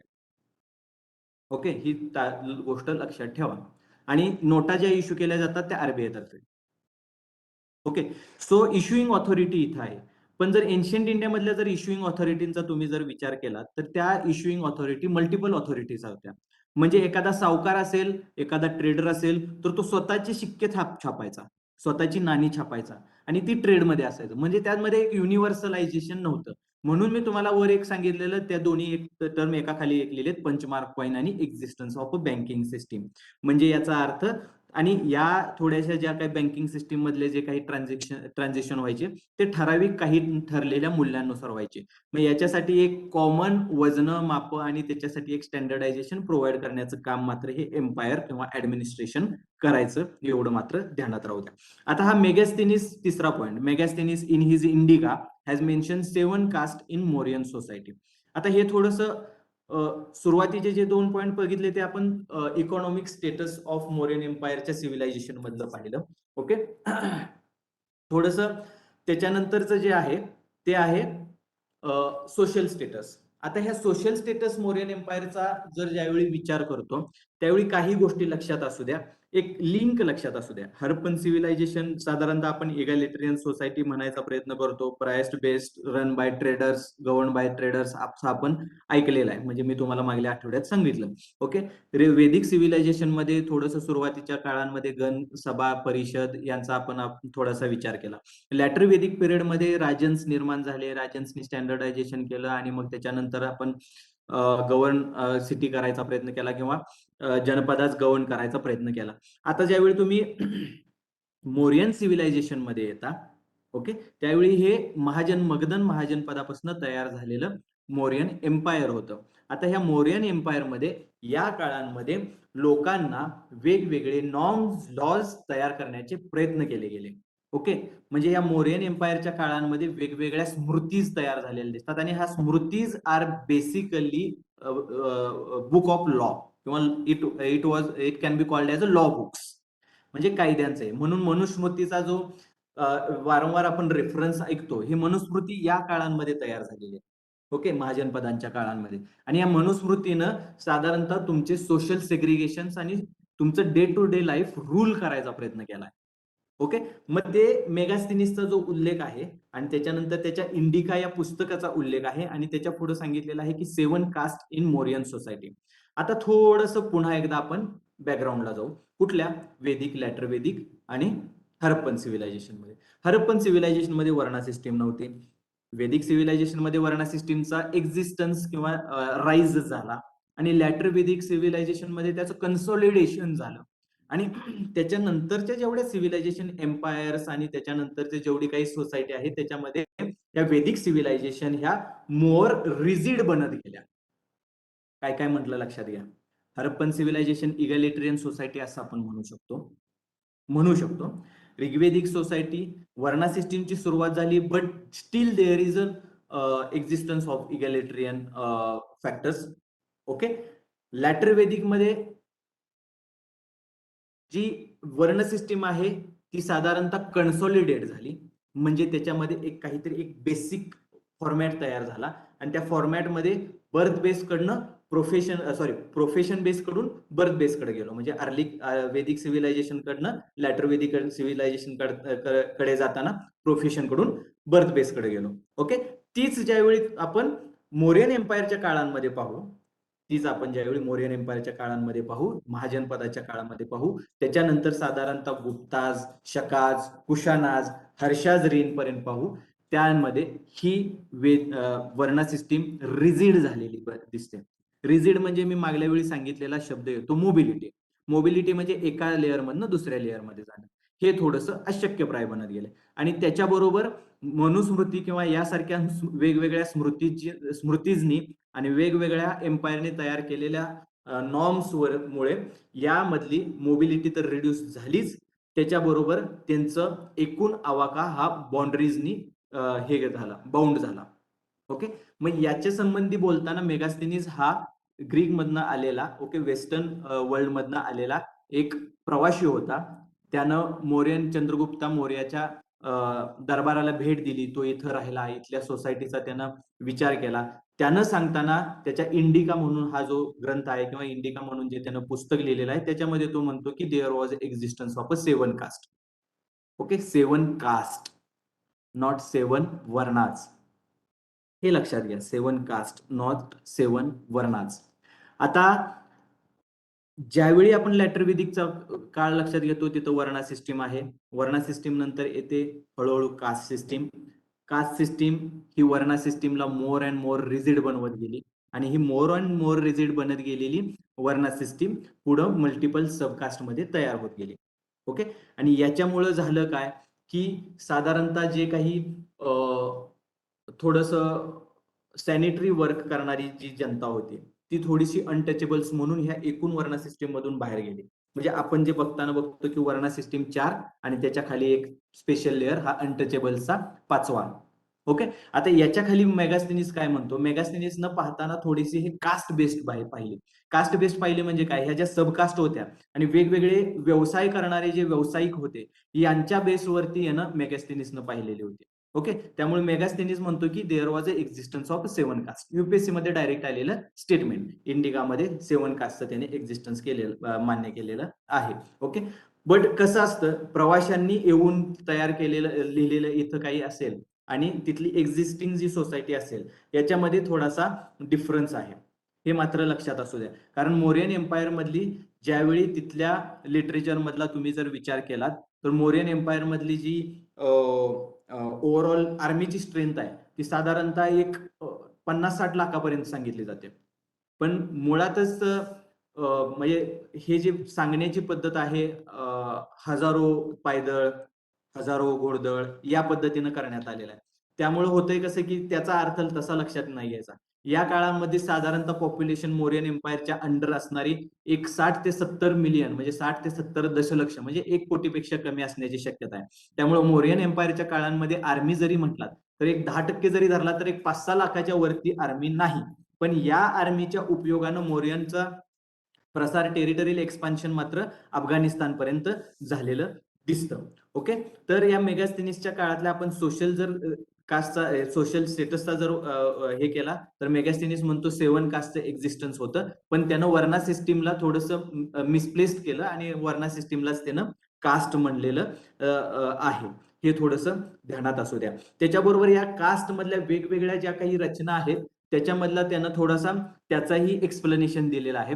तो काय म्हणतो की सगळ्यात जास्त हायर ऑथॉरिटी किंवा सगळ्यात जास्त मान सन्मान असणारे जे होते ते ब्राह्मण्यकाज होते किंवा ब्राह्मणाज होते. ब्राह्मण्यकाज नाही, Brahmanyakas is a literature form. Brahmanas होते आणि क्षत्रियाज हे सेकंड क्लास सोसायटी म्हणून ओळखलं जायचं, पण बोथ आर रूलर्स.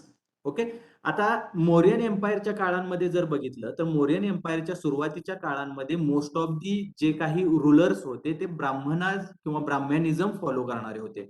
मग त्यामुळे त्यांनी त्या काळामध्ये राजसूया, अश्वमेधा, वाजपेय यासारखी यज्ञ केलेली दिसतात आणि या यज्ञाच्या माध्यमातून आपलं टेरिटरियल एक्सपान्शन कन्सॉलिडेट करायचा प्रयत्न केलेला दिसतो. आता हे कन्सॉलिडेट करणं म्हणजे काय, जरी मौर्यन एम्पायर असेल तरी कोणतरी, आता जसं आपल्या दिल्लीवरनं एकूण राज्य गव्हर्न केलं जातं तसं काही ते नाहीये. ओके, दिल्लीवरनं एकूण आपलं नेशन गव्हर्न केलं जातं, तसं नाहीये. आपल्याला काय केलेलं आहे, की आपल्याला स्टेट्स पाडून दिलेले आहेत. तसंच मग मौर्यन एम्पायरनं काय केलं, एवढं मोठं जर तुम्ही टेरिटरी जर तुम्ही गव्हर्न करणार असाल, तर त्याचं तुम्हाला डिव्हिजन करणं गरजेचं आहे. म्हणून त्यांनी प्रोव्हिन्सेसमध्ये डिव्हिजन केलेलं होतं. त्यांनी 5 प्रोव्हिन्सेस पाडलेले होते. 5 प्रोव्हिन्सेस काय आहेत? उत्तरपता, ओके, अवंतीपता, ओके, त्याच्यानंतर प्राच्यपता, दक्षिणपता, हे असे त्यांनी 5 दिशांना 5 तयार केलेले होते.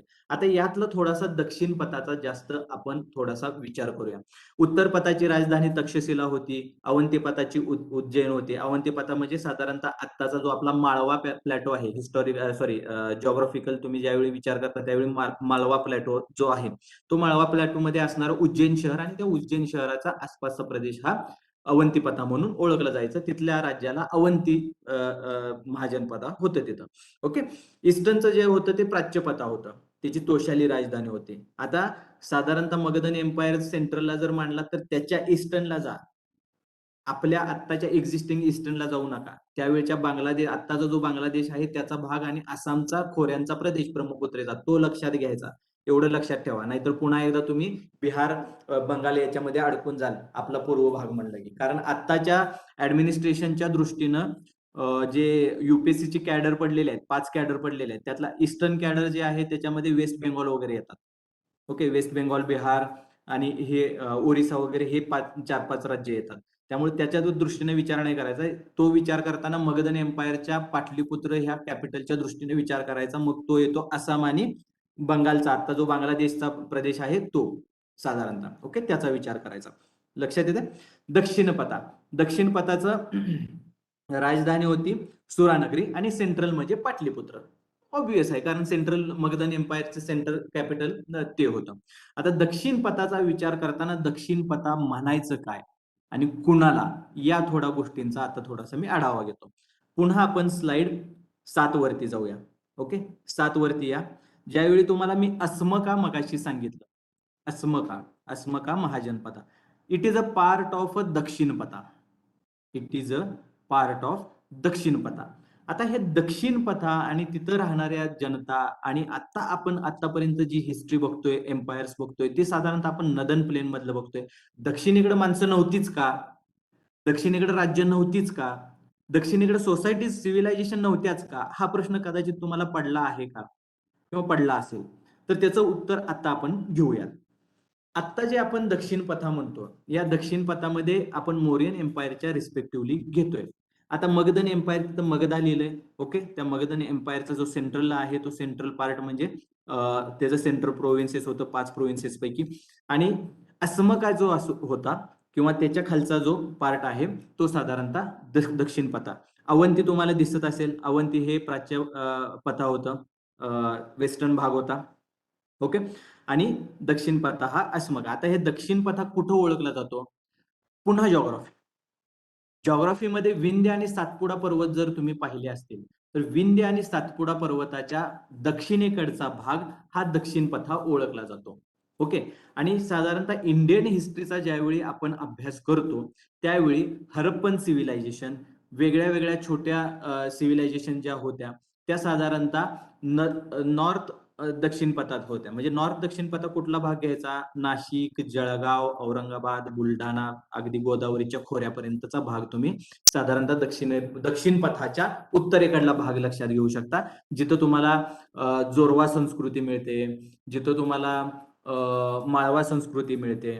ओके, या संस्कृती ह्या छोट्या छोट्या सिव्हिलायझेशन होत्या. याचा अर्थ काय? आर्यनचं इन्व्हेजन झालं, आर्यननी दासाचा पराभव केला, म्हणजे दासाज वेअर प्री आर्यन्स, म्हणजे जे मेजर जो लोंढा आला त्याच्या आधी आलेले आर्यन्स, जे इथं सेटलमेंट करून राहत होते, जे थोडेसे पीसफुल होते. आणि जे दास्यूज होते, जे साधारणतः आपण द्रविडियन इथनिसिटीचे होते, ते साधारणतः ह्या आर्यांच्या लोंढ्यांमुळे दक्षिणेकडे ढकलले गेले आणि यांनी मग साधारणतः दक्षिणेकडे राज्य केलं. ह्युमन बिईंगचं सिव्हिलायझेशन मी मागल्या आठवड्यात सांगितलं होतं की आफ्रिकेपासून आपण सुरुवात झालेली म्हणतो, आणि जर तुम्ही ते वर्ल्ड हिस्ट्रीचा जर अभ्यास केला आणि अँथ्रोपोलॉजीचा जर अभ्यास केला तर तुम्हाला ते थोडंसं लक्षात येईल की जगाच्या वेगवेगळ्या भागांमध्ये ते ह्युमन बिईंग डिस्प्लेस झालेला दिसतो. ओके, मग त्याच पद्धतीनं थोडंसं भारताच्या दक्षिणेकडला जर पेनिन्सुलाचा जर जिओग्राफी वगैरे याचा अभ्यास केला तर तिथंही मान्सूनल क्लायमेट, ट्रॉपिकल क्लायमेट आणि त्यावेळेच्या थंड हवामानाचा विचार करता दाट जंगल, ते जंगल क्लिअर करणं, तिथं राहणं, सेटलमेंट्स तयार करणं, मग त्याच्यासाठी मग सुरुवातीला नदीच्या खोऱ्यात राहणं, या सगळ्या गोष्टी घडलेल्या आहेत. पण एम्पायर फॉर्मेशन व्हायला थोडासा वेळ लागला. त्यामुळे मोस्ट ऑफ दी जे एम्पायर्स होते ते नदर्न प्लेनमध्ये दिसतात. सदर्न प्लेनमध्ये चेराज, पंड्याज, चोलाज अशी छोटी छोटी राज्य दिसतात. पण मौर्यन एम्पायरच्या डिक्लाइन नंतर शकाज, कुशानाज, पार्थियन, सिंथियन्स यांच्या इन्व्हेजन नंतर, इन्व्हेजन कायम आपल्याकडे नॉर्थ वेस्टर्न किंवा वायव्य भागात किंवा पाकिस्तानकडल्या भागात नव्हतात, हे कायम. मी इन्व्हेजन म्हणलं की तिकडनं आले, एवढंच लक्षात ठेवा. ओके, तिकडनं येणाऱ्या लोकांना पुश करायचे. ओके, पुश केले की ते दक्षिणेकडे जायचे, तिथं मग सेटलमेंट व्हायच्या. असं थोडंसं एक साधारणतः स्वरूप लक्षात घ्या. नॉट नेसेसरी की याच पद्धतीनं झालंय, पण हे एक स्वरूप लक्षात घ्या जेणेकरून तुम्हाला प्रश्न टॅकल करणं सोपं पडतं. ओके, सो मी सांगत होतो दक्षिण पथा. या दक्षिण पथाकडे जाण्यासाठी विंध्य आणि सातपुडा, नर्मदा आणि तापी यासारख्या मोठ्या नद्या ओलांडून यावं लागायचं. त्यामुळं खाली जाण्यासाठी फार थोडे रस्ते होते. ओके, मिडिव्हिल काळांमध्ये सुद्धा किंवा मुघल काळांमध्ये सुद्धा हा मेजर कन्सर्न होता. तुम्ही बुरानपूर हे शहर ऐकलं असेल, मध्य प्रदेशमधलं बुरानपूर शहर. कल्चरली इट इज असोसिएटेड किंवा culturally it is highly similar with the Maharashtrian Khandeshian culture. Okay, साधारणतः ते खानदेशी कल्चरशी बुरानपूर जास्त साधर्म्य दाखवताना दिसतं. हे मिडिव्हिल काळांमध्ये झालेल्या वेगवेगळ्या रुलर्सच्या कॉन्टॅक्टमुळे, वेगवेगळ्या ट्रेडर्सच्या कॉन्टॅक्टमुळे आणि त्याचबरोबर पर्सनल कॉन्टॅक्ट ऑफ पीपल किंवा सोसायटी याच्यामुळे तयार झालेलं हे असिम्युलेशन आहे. असिम्युलेशन हा वर्ड सोशोलॉजिकल वर्ड आहे. असिम्युलेशन म्हणजे एकमेकांच्या बरोबर ओळख पाळख होऊन, एकमेकांच्या कल्चरची देवाणघेवाण होऊन, त्या देवाणघेवाण मधून एक प्रकारचं नवीन वे ऑफ लाईफ तयार होणं, ह्याला असिम्युलेशन म्हटलं जातं. हे असिम्युलेशन हा वर्ड तुम्हाला सदा जसं जसं तुम्ही पुढे सरकाल तसं ट्रायबलचं असिम्युलेशन याशी जास्त तुम्हाला सोसायटीच्या मधल्या संबंधात येईल. ओके, तर मिडिव्हिल काळाचं सांगत होतं. त्यावेळच्या काळात ही मेजर जे होतं ते बुरानपूर खिंड होती. या बुरानपूर खिंडीतनं साधारणतः मेन तो ट्रेड चालायचा. आणि जरी पॉलिटिकल इन्व्हेजन्स जर आलेले दिसतील तर ते मोस्ट ऑफ दी ह्या बुरानपूर खिंडीतनंच आलेले दिसतात. मुघलांनी शिवाजी महाराजांच्या वरती मिर्झा राजे जयसिंग पाठवले, शाहिस्ते खान पाठवले, हे कुठनं आले तर बुरानपूर खिंडीतनं आले दिसतात. ओके, कारण मोस्ट ऑफ दी हा जो हिली रिजन आहे, फॉरेस्टेड रिजन होता, जंगलानं व्याप्त रिजन होता, तर त्यामुळं खाली येताना तुम्हाला एवढं मोठं जंगल तुडवून जाण्यापेक्षा एस्टॅब्लिश्ड वेनं जाणं गरजेचं होतं. आता ती परिस्थिती नाहीये, कारण most of the part was connected by roads and either roads by किंवा बाय रेल्वे ट्रॅक्स. ओके, किंवा रेल्वेनं किंवा विमानानं या दृष्टीने सगळ्यांनी आता जोडलेलं आहे. ती परिस्थिती आता नाही. एन्शियंटचा विचार करता हे दक्षिण पथात त्यामुळं जास्त महत्वाचं ठरतं. ओके, आणि या दक्षिण पथावर साधारणतः एम्पायरस म्हणजे मोठे एम्पायरस जे तयार झालेले त्यांचं मॅक्झिमम जे टेरिटोरियल एक्सपान्शन आहे, ते टेरिटोरियल एक्सपान्शन हे जास्तीत जास्त तुंगभद्रा नदीपर्यंत झालेलं दिसतं. ओके, आयदर गोदावरी नदी, मौर्यन एम्पायरचं जे टेरिटोरियल एक्सपान्शन आहे ते विंध्य पर्वतापर्यंत, सातपुडा पर्वतापर्यंतच झालेलं आहे. गुप्ताचं जे टेरिटोरियल एक्सपान्शन आहे ते तुंगभद्रा नदीपर्यंत झालेलं आहे. पण या सगळ्या साम्राज्यांचा, ह्या सगळ्या एम्पायर्सचा साधारणतः सदर्न कंटिनेंट मधल्या म्हणजे भारतीय उपखंडातल्या दक्षिण भागातले जी छोटी छोटी साम्राज्य होती, चेराज, चोलाज, पंड्याज यांच्याबरोबर आणि श्रीलंकन साम्राज्याबरोबर किंवा श्रीलंकन राज्याबरोबर ट्रेड असलेला दिसतो, देवाणघेवाण असलेली दिसते. ही देवाणघेवाण, हा ट्रेड कुठला होता तर सदर्न सबकंटिनेंट मध्ये असणारे मसाल्यांचे पदार्थ, हत्ती, ओके, किंवा हस्तिदंत किंवा चंदन यासारख्या तिथल्या स्पेसिफिक एंडेमिक म्हणजे तिथल्या भागांमध्ये आढळणारे विशिष्ट रिसोर्सेस, ह्या रिसोर्सेसचा ट्रेड चालायचा. मग नदन कडनं काय यायचं तर मग आयर्न ओअर्स किंवा लोखंडाचे विपनरीज, स्टीलचे विपनरीज, ओके, त्याच्याबरोबर त्या भागामध्ये आढळणारं धान्य, ओके, यांचा ट्रेड थोडासा चाललेला दिसतो. ह्या गोष्टी थोड्याशा ट्रेडच्या माध्यमातल्या लक्षात राहाव्यात. कारण कसं आहे की जर तुम्ही जॉग्राफी आणि हिस्ट्री एकत्र केलात की तुम्हाला ते जास्त सोपं पडेल की थोडासा ट्रेड कसा होतो हे समजून घ्यायला. म्हणजे मागाशी मी जे सांगितलं की मेसोपोटामियामधनं तांबा आणलं जायचं, कारण तांब्याच्या खाणी तिथं जास्त आहेत, आमच्याकडे कमी आहे म्हणून तिथनं आणलं जायचं. आमच्याकडे हस्तिदंत जास्त आहे, आमच्याकडे कलाकुसर करण्याची थोडीशी हातोटी जास्त आहे, मग आम्ही कलाकुसरीच्या वस्तू तिकडं एक्सपोर्ट करणार. तसंच ब्रिटिशांच्या काळामध्ये त्यांच्याकडं इंडस्ट्रियल रिव्होल्युशन झाली होती, तिकडं मग कापड तयार होत होतं, ते कापड आम्ही खाली घेऊन येणार कुठं इंडियामध्ये. मग त्याच्यासाठी कापूस लागायचा, कापूस ब्रिटनमध्ये पिकत नाही कारण तिथं समशीतोष्ण हवामान आहे. कॉटनला ट्रॉपिकल किंवा ड्राय कोरडं हवामान लागतं कापूस पिकवण्यासाठी, तर त्याच्यासाठी तो ट्रेड तिकडे चालायचा. ओके, ह्या गोष्टी थोड्याशा लक्षात राहू द्या. ओके, त्याच्यानंतर 10वी स्लाइड घ्या.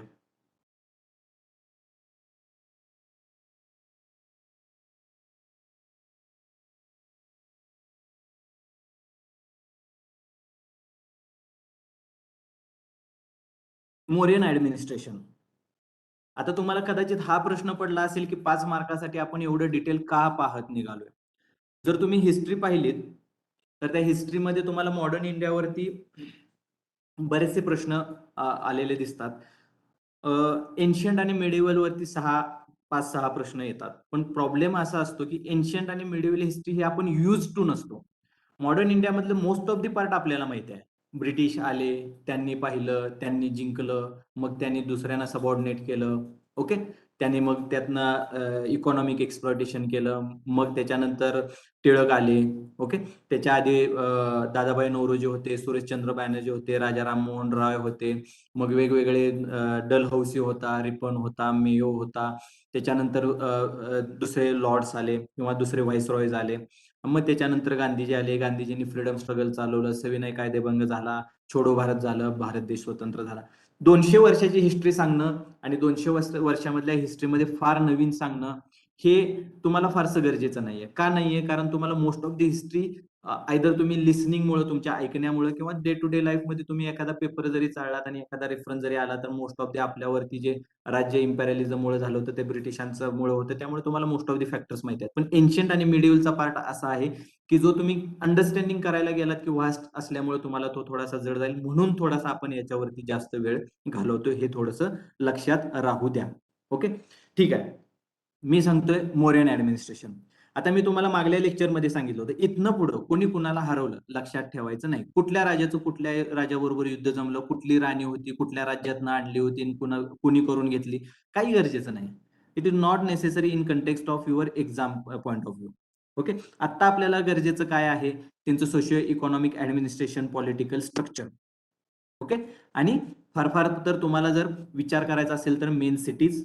ओके, आणि त्याच्याबरोबर ज्या गोष्टींचा ट्रेड चालायचा त्या गोष्टी, म्हणजे ते इकॉनॉमिक याच्यामध्ये आपलं होऊन जाईल. ओके, आता मोरियन ऍडमिनिस्ट्रेशन याच्यामध्ये मी काही टर्म्स इम्पॉर्टंट ऑफिशियल्स या नावाखाली लिहून दिलेल्या आहेत.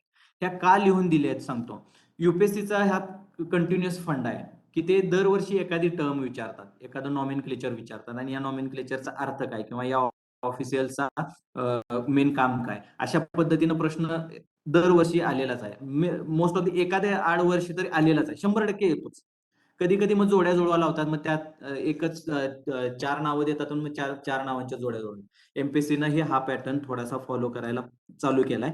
त्यामुळं हे इम्पॉर्टंट जे आहेत, बाकीचे जे आहेत ना ते साधारणतः तुम्हाला जे माहिती आहेत, महामंत्री म्हणलं की, अमात्य म्हटलं की मोठा, हे सगळ्यात मोठा मंत्री, हे आपण साधारणतः काही सिरियल्स बघून, महाभारत बघून किंवा हे बघून आपल्याला माहिती आहे.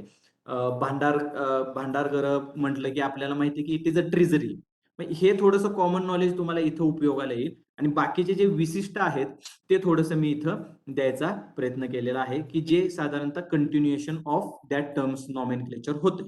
तर मोरियन ऍडमिनिस्ट्रेशन मध्ये सगळ्यात वर होतं की किंग असायचा, जो पाटलीपुत्र मध्ये असायचा. मग त्याच्यानंतर त्याच्याबरोबर त्याला हेल्प करणारे असायची मंत्री परिषद. Though there was a existence of a mantri parishad, the decisions were taken by king himself.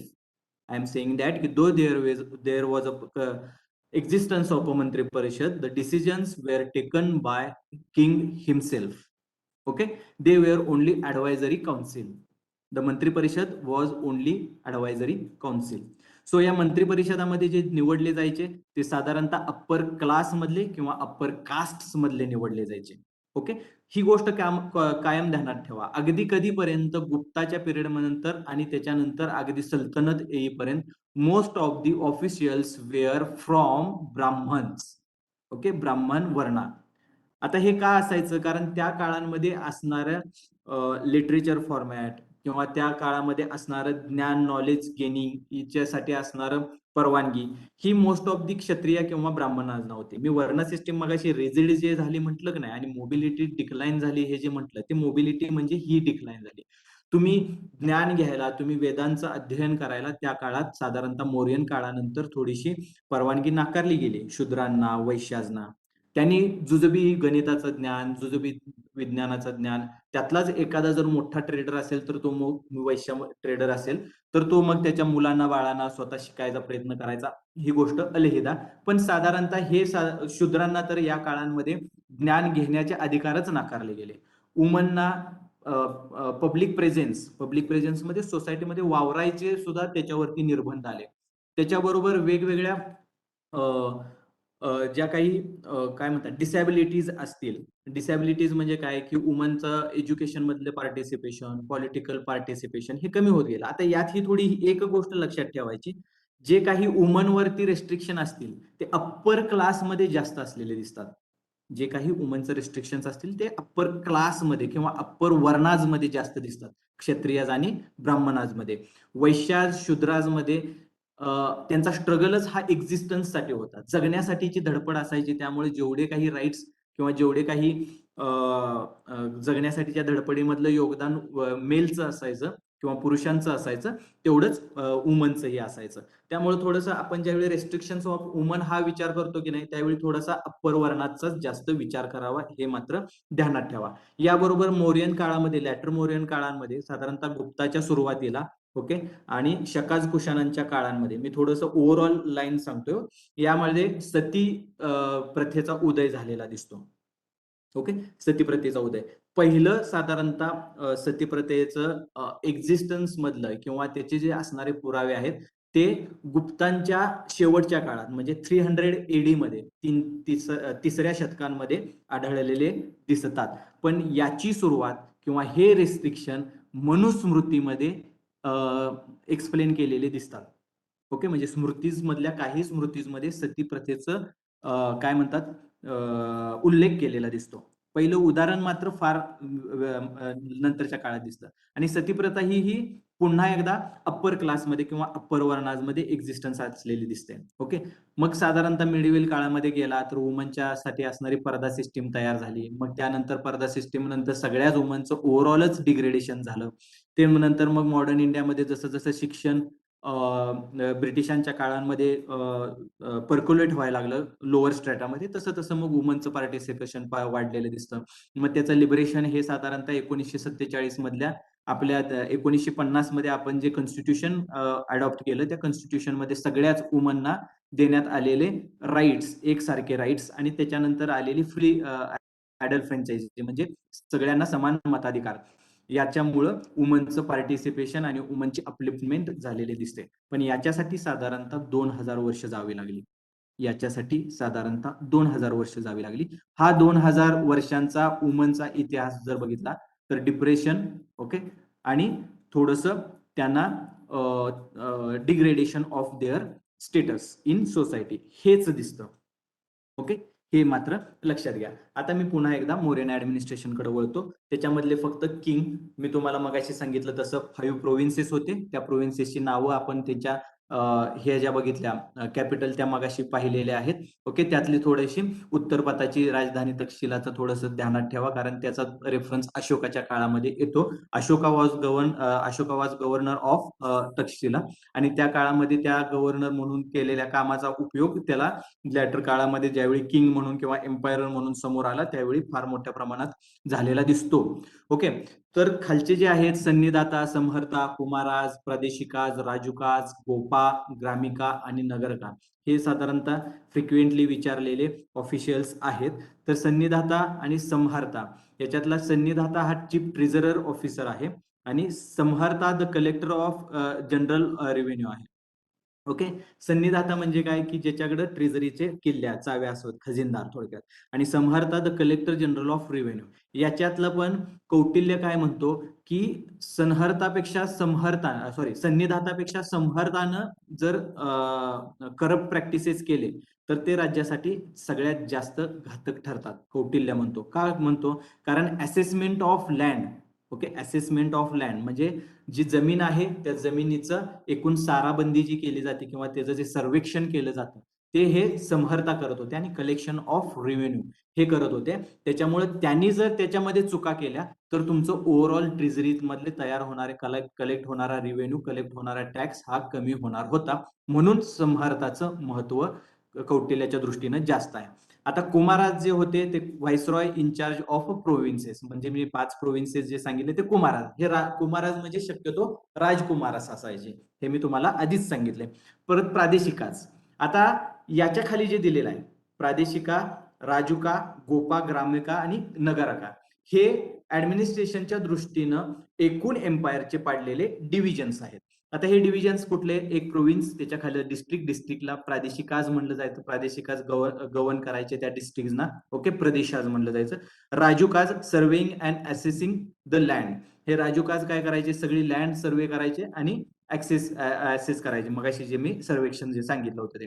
गोपाज responsible for account, Gramikas head of village आणि Nagarakas officer in charge of the city. मगाशी मी जे एक गोष्ट सांगितली की तुम्हाला जे कॉमन टर्म्स माहित असतात, नगर म्हणजे काय? अर्बन, म्हणजे नगरकाज काय असणार? अर्बन कॉन्क्लेव्हचा हेड असणार. गोपाज किंवा ग्रामिकाज, ग्रामिकाज म्हणजे ग्रामापासून तयार झालेला ग्रामिकाज. आता गोपाज हे वेगवेगळ्या कंटेक्स्ट मध्ये येतं.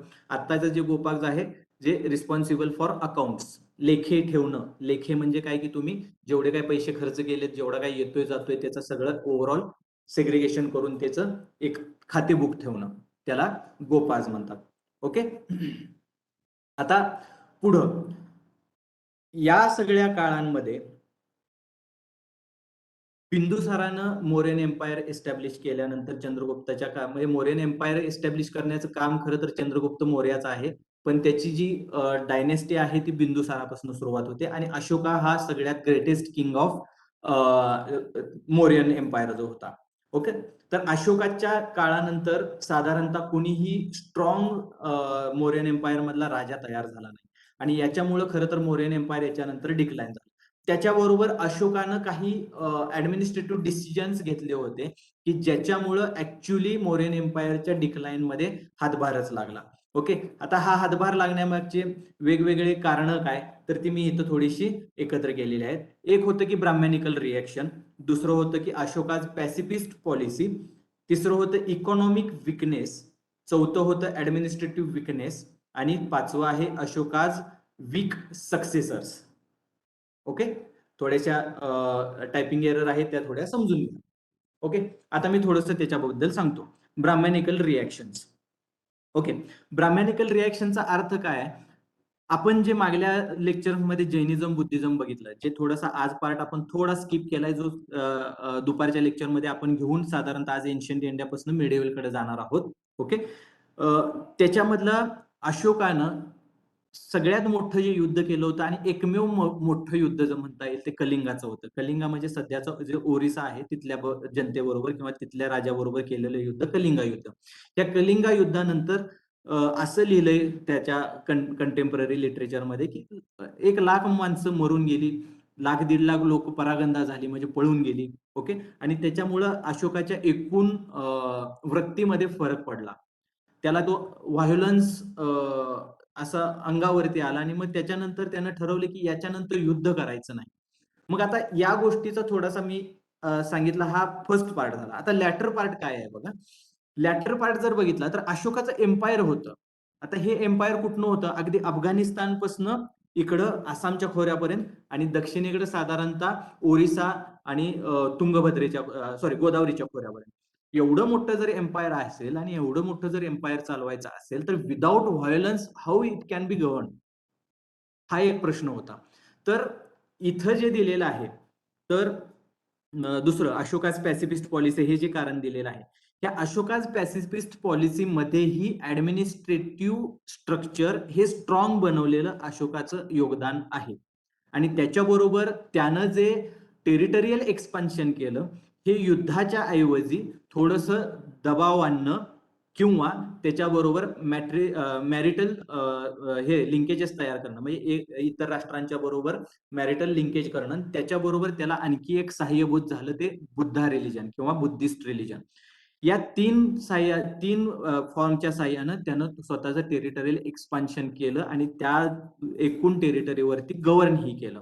ओके, फक्त फरक काय पडला की पूर्वी जे ब्राह्मॅनिकल रिजन किंवा ब्राह्मॅनिझम जे स्टेटचं रिलिजन मेजरली दिसतं ते साधारणतः अशोकाच्या काळामध्ये बुद्धिझम हे मेजर रिलिजन दिसायला चालू झालं.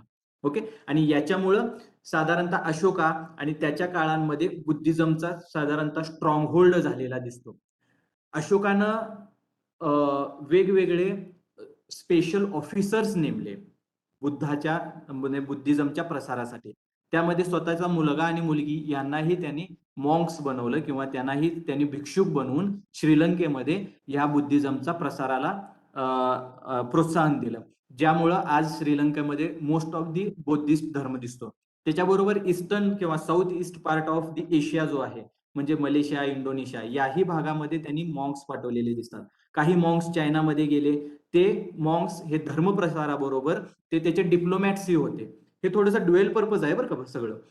तो त्या दृष्टीने विचार करा की अशोका स्वतःचं टेरिटरी एक्सपान्शन पण करतोय, अशोका स्वतःच्या टेरिटरीचं कन्सॉलिडेशनही करतोय.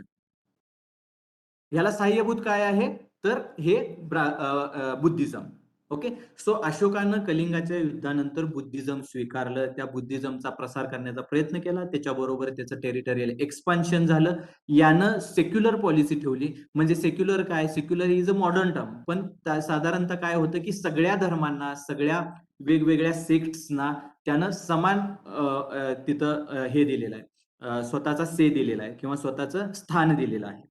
ओके, सो ब्राह्मॅनिझम हे तितकंच अस्तित्वात होतं. ब्राह्मॅनिझमच्या किंवा तिथल्या धर्मशाळांना, तिथल्या मंदिरांना त्यानं तितकेच डोनेशन दिले जेवढे बुद्धिस्ट धर्मांनाही दिले.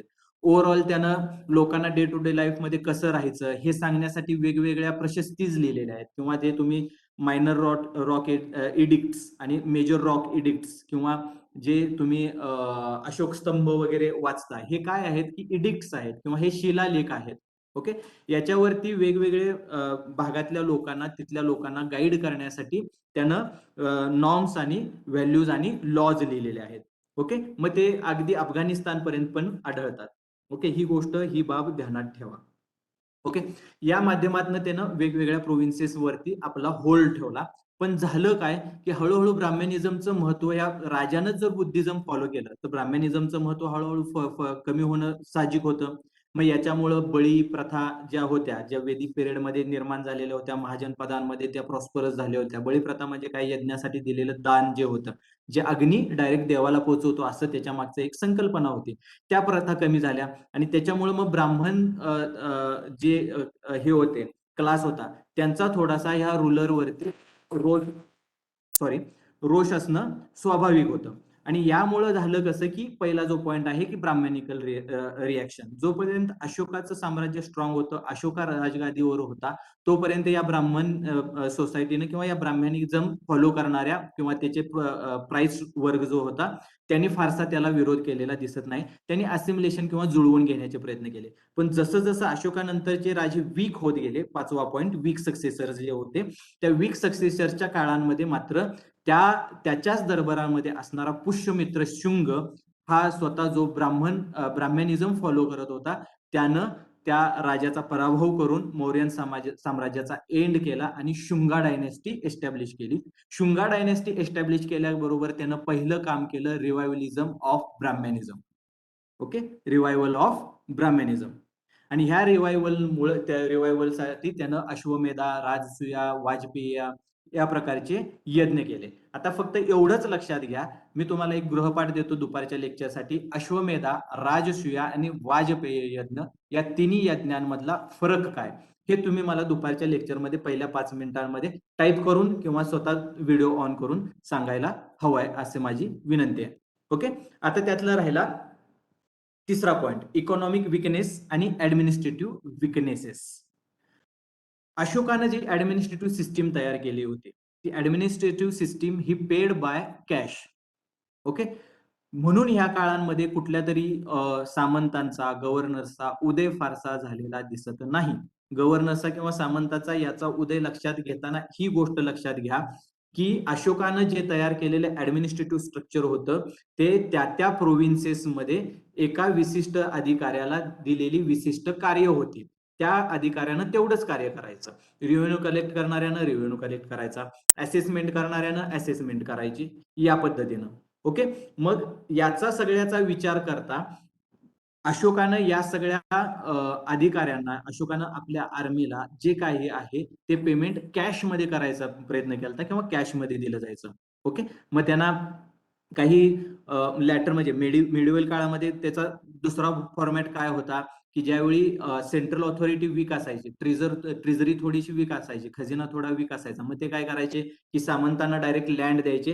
त्या लँडचे मधनं येणारा रेव्हेन्यू तुम्ही तुमच्यासाठी वापरा, त्या लँडला तुम्ही गव्हर्न करा.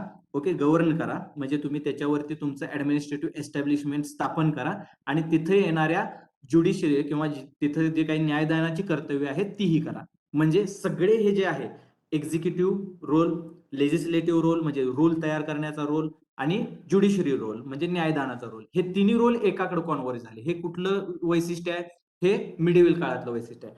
मौर्यन साम्राज्यामध्ये असं नव्हतं. मौर्यन साम्राज्यामध्ये पगारी नोकर होते आणि हे पगारी नोकर असल्यामुळं काय असायचं की पगारावरती खूप जास्त प्रमाणात खर्च व्हायचा. मग या काळामधला लँड रेव्हेन्यू जो होता, मेजर जो रेव्हेन्यू होता तो टॅक्स, कारागिरांच्या वरती असणारा टॅक्स आणि अॅग्रिकल्चर वरनं मिळणारा रेव्हेन्यू होता.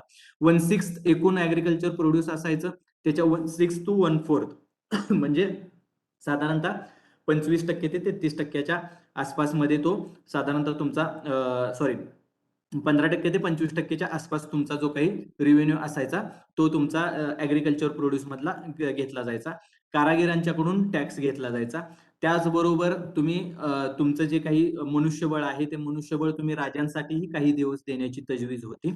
आणि या सगळ्या प्रकारात होतं काय की व्हास्ट ऍडमिनिस्ट्रेटिव्ह सिस्टीम म्हणजे फार मोठ्या प्रमाणात त्यानं तयार केलेली ही ऍडमिनिस्ट्रेटिव्ह सिस्टीम, प्रत्येक ह्याच्यासाठी वेगळा ऑफिसर, वेगळ्या प्रोव्हिन्सीसाठी वेगळा ऑफिसर, तिथल्या एरियासाठी वेगळा ऑफिसर, आणि ह्या ऑफिसर, नंबर ऑफ ऑफिसर आणि मोठी आर्मी यांच्यासाठी पगार देणं आणि त्याच्यासाठी तयार होणारा रेव्हेन्यू यांच्यामध्ये मिसमॅच होत गेला. त्याच्याबरोबर पुढला भाग काय आला की जसं जसं त्यानं बुद्धिझम फॉलो केलं त्याचबरोबर त्यानं या रिलिजियस एंटिटीजना म्हणजे बुद्धिझमला, ब्राह्मणिकल मॉनेस्ट्रीज ज्या होत्या किंवा बुद्धिस्ट मॉनेस्ट्रीज ज्या होत्या, संघात जे होते, यांना फार जास्त प्रमाणात दान दिलं आणि ह्या दान देण्यामुळं या ट्रेझरीवरती आणि ताण आला. त्याच्याबरोबर आणखी एक प्रथा रूढ झाली की मॉन्स्टरीज ज्या होत्या म्हणजे बुद्धिस्ट मॉन्स्टरीज ज्या होत्या किंवा जैनिस्ट मॉन्स्टरीज ज्या होत्या, मॉन्स्टरीज म्हणजे मठ आणि ब्राह्मणिकल जे मंदिरं वगैरे होती यांना त्यांच्या उपजीविकेसाठी किंवा लाईव्हलीहूडसाठी किंवा त्या देवाच्या तजविजीसाठी, देवाच्या सांगतोय, त्या देवाच्या तजविजीसाठी काही लँड फ्री ऑफ टॅक्स दिली जायची, काही लँड फ्री ऑफ टॅक्स दिली जायची. मग एरियामध्ये नंबर ऑफ फ्री ऑफ टॅक्सच्या लँड तयार झाल्या आणि त्या लँडवरती मग कुणाचं तरी लँड होल्डिंग झालं आणि त्याच्यामुळे तिथनं येणारा टॅक्स कमी होत गेला. ओके, त्याच्याबरोबर ऍग्रिकल्चर आता जितकं वास्ट प्रमाणात एस्टॅब्लिश झालेलं दिसतं तेवढ्या तरी मोठ्या प्रमाणात ऍग्रिकल्चर त्यावेळी एस्टॅब्लिश झालेलं दिसत नाही. म्हणजे अगदी पार कानाकोपऱ्यात तुम्ही बघाल तिथपर्यंत तुम्हाला शेतीची जी जमीन आता दिसते, त्यावेळी ते शक्य नव्हतं. त्यामुळे त्यातनं येणाऱ्या रेव्हेन्यू जनरेशनचे पण लिमिटेशन्स होते आणि दॅट वेअर द रिझन्स की ज्याच्यामुळं इकॉनॉमिक विकनेसेस वाढत गेले, ऍडमिनिस्ट्रेटिव्ह विकनेसेस आणि इकॉनॉमिक विकनेसेस, आणि ह्या सगळ्याची परिणिती म्हणजे डिक्लाइन ऑफ मौर्यन एम्पायर झालं. हे करण्यासाठी शेवटी कारणीभूत ठरला तो पुष्यमित्र शुंग. शुंगाच्या डायनास्टीने किंवा शुंगा घराण्यानं फारसं त्याच्यामध्ये कर्तव्य काही बजावलेलं दिसत नाही. म्हणजे फार मोठं काही साम्राज्य उभा केलं आणि ते मेंटेन केलं असं काही दिसत नाही. पण त्याचा मेजर रोल जर म्हणला तर रिवायवल ऑफ ब्राह्मणिझम हा दिसतो. आणि इथनं पुढचे जेवढे काही साम्राज्य दिसतात तिथं मात्र मेजरली बुद्धिझम पेक्षा ब्राह्मणिझम जास्त फॉलो केलेलं दिसतं. गुप्तांच्या काळामध्ये काही राजे आहेत की ज्यांनी बुद्धिझम फॉलो केलं. इवन हर्षाचं ऋण होतं, एन्शियंट इंडियातला सगळ्यात शेवटचा हिंदू राजा जर म्हणला, पण त्यानं लॅटर पार्टमध्ये बुद्धिझम हे केलं, फॉलो केलं. तर या सगळ्यांमध्ये बुद्धिझम थोडं सर्वाईव्ह झालेलं दिसतं, पण एन्शियंट इंडियाच्या हिस्ट्री नंतर बुद्धिझम फारसं सर्वाईव्ह झालेलं दिसत नाही. बिकॉज ऑफ दॅट असं म्हटलं जातं की land of origin of Buddhism has a lack of original Buddhism. Okay, की ज्याच्यामुळं आता ओरिजिनल बुद्धिझम जे आहे ते इंडियन सबकंटिनेंट मध्ये कुठेही दिसत नाही. हे त्याच्या मागचं मेजर कारण आहे. ओके, ठीक आहे. 1 वाजलेला आहे. आपण इथं थांबूयात. आपण साधारणतः मागल्या लेक्चरचा गोशवारा आणि मौर्यन एम्पायर पर्यंत आलो. ओके, आज एन्शियंट इंडिया 100% संपून आपण मिडिवल मध्ये जातोय. फक्त ते जाताना ही खात्री आहे की तुम्हाला एन्शियंट मध्ये तुम्ही थोडं जरी वाचत गेलात तरी तुम्हाला ऑब्स्ट्रक्शन्स काही येणार नाहीत. ओके, सो आजच्या लेक्चरमध्ये तुमचे जे काही इनपुट्स आहेत ते साधारणतः आपण पहिल्या 10-15 मिनिटांमध्ये सेकंड हाफ मध्ये घेऊयात आणि त्याच्यानंतर मग आपण राहिलेला पार्ट आज उरकूयात. ओके, काही डाऊट्स आहेत आता सध्या किंवा आणि काही तुम्हाला इनपुट्स हवे असतील तर मला प्लीज चॅट बॉक्समध्ये तरी कळवा आत्ता 2 मिनिटात. किंवा कुठला पार्ट समजलेला नसेल जो पुन्हा एक्सप्लेन करायचा असेल किंवा त्याच्याबद्दलची एक्स्ट्रा माहिती हवी असेल तर ते काही हवं असेल तर तेही कळवा.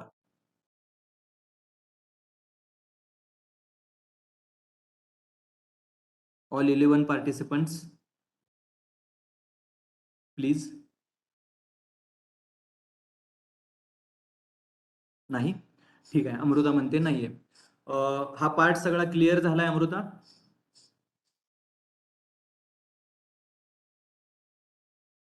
आता जे काही आपण बघितलं 2 तासात, गेल्या 2 तासात काही प्रोडक्टिव्ह वाटतंय? ठीक आहे. तरीही मी मगाशी सांगितलेल्या 2 गोष्टी, अश्वमेधा, वाजपेया राजसूया यज्ञ काय होतं हे पहा. दुसरी गोष्ट, बुद्धिझमचे 4 काउन्सिल्स झाले. ते काउन्सिल्स कुठं झाले हे मी मागल्या आठवड्यात पाहून ठेवा असं सांगितलेलं होतं. आज थोडंसं आपण बुद्धिझम जैनिझमचा पुन्हा जो थोडासा एक ऍबस्ट्रॅक्ट घेऊ, त्यावेळी मला ते तुम्ही सांगणं अपेक्षित आहे. सो थोडं त्या गोष्टी पाहून या आणि तुमचे जे काही बेसिकली डाऊट्स असतील, तुमच्याकडे जे काही रेफरन्स बुक असेल तर त्या रेफरन्स बुक मधनं ते डाऊट्स थोडेसे कलेक्ट करून दुपारच्या लेक्चरमध्ये आपण एक अर्धा तास आज डाऊट सॉल्व्हिंग सेशनसाठी ठेवू, कारण एन्शियंटचा पार्ट आपला आज कव्हर होतोय. सो थोडंसं मला अपेक्षित आहे की येत्या 2 तासामध्ये तुम्ही थोडंसं रिवाइज करा. Please don't be passive listener, please. Okay, thank you. You can leave.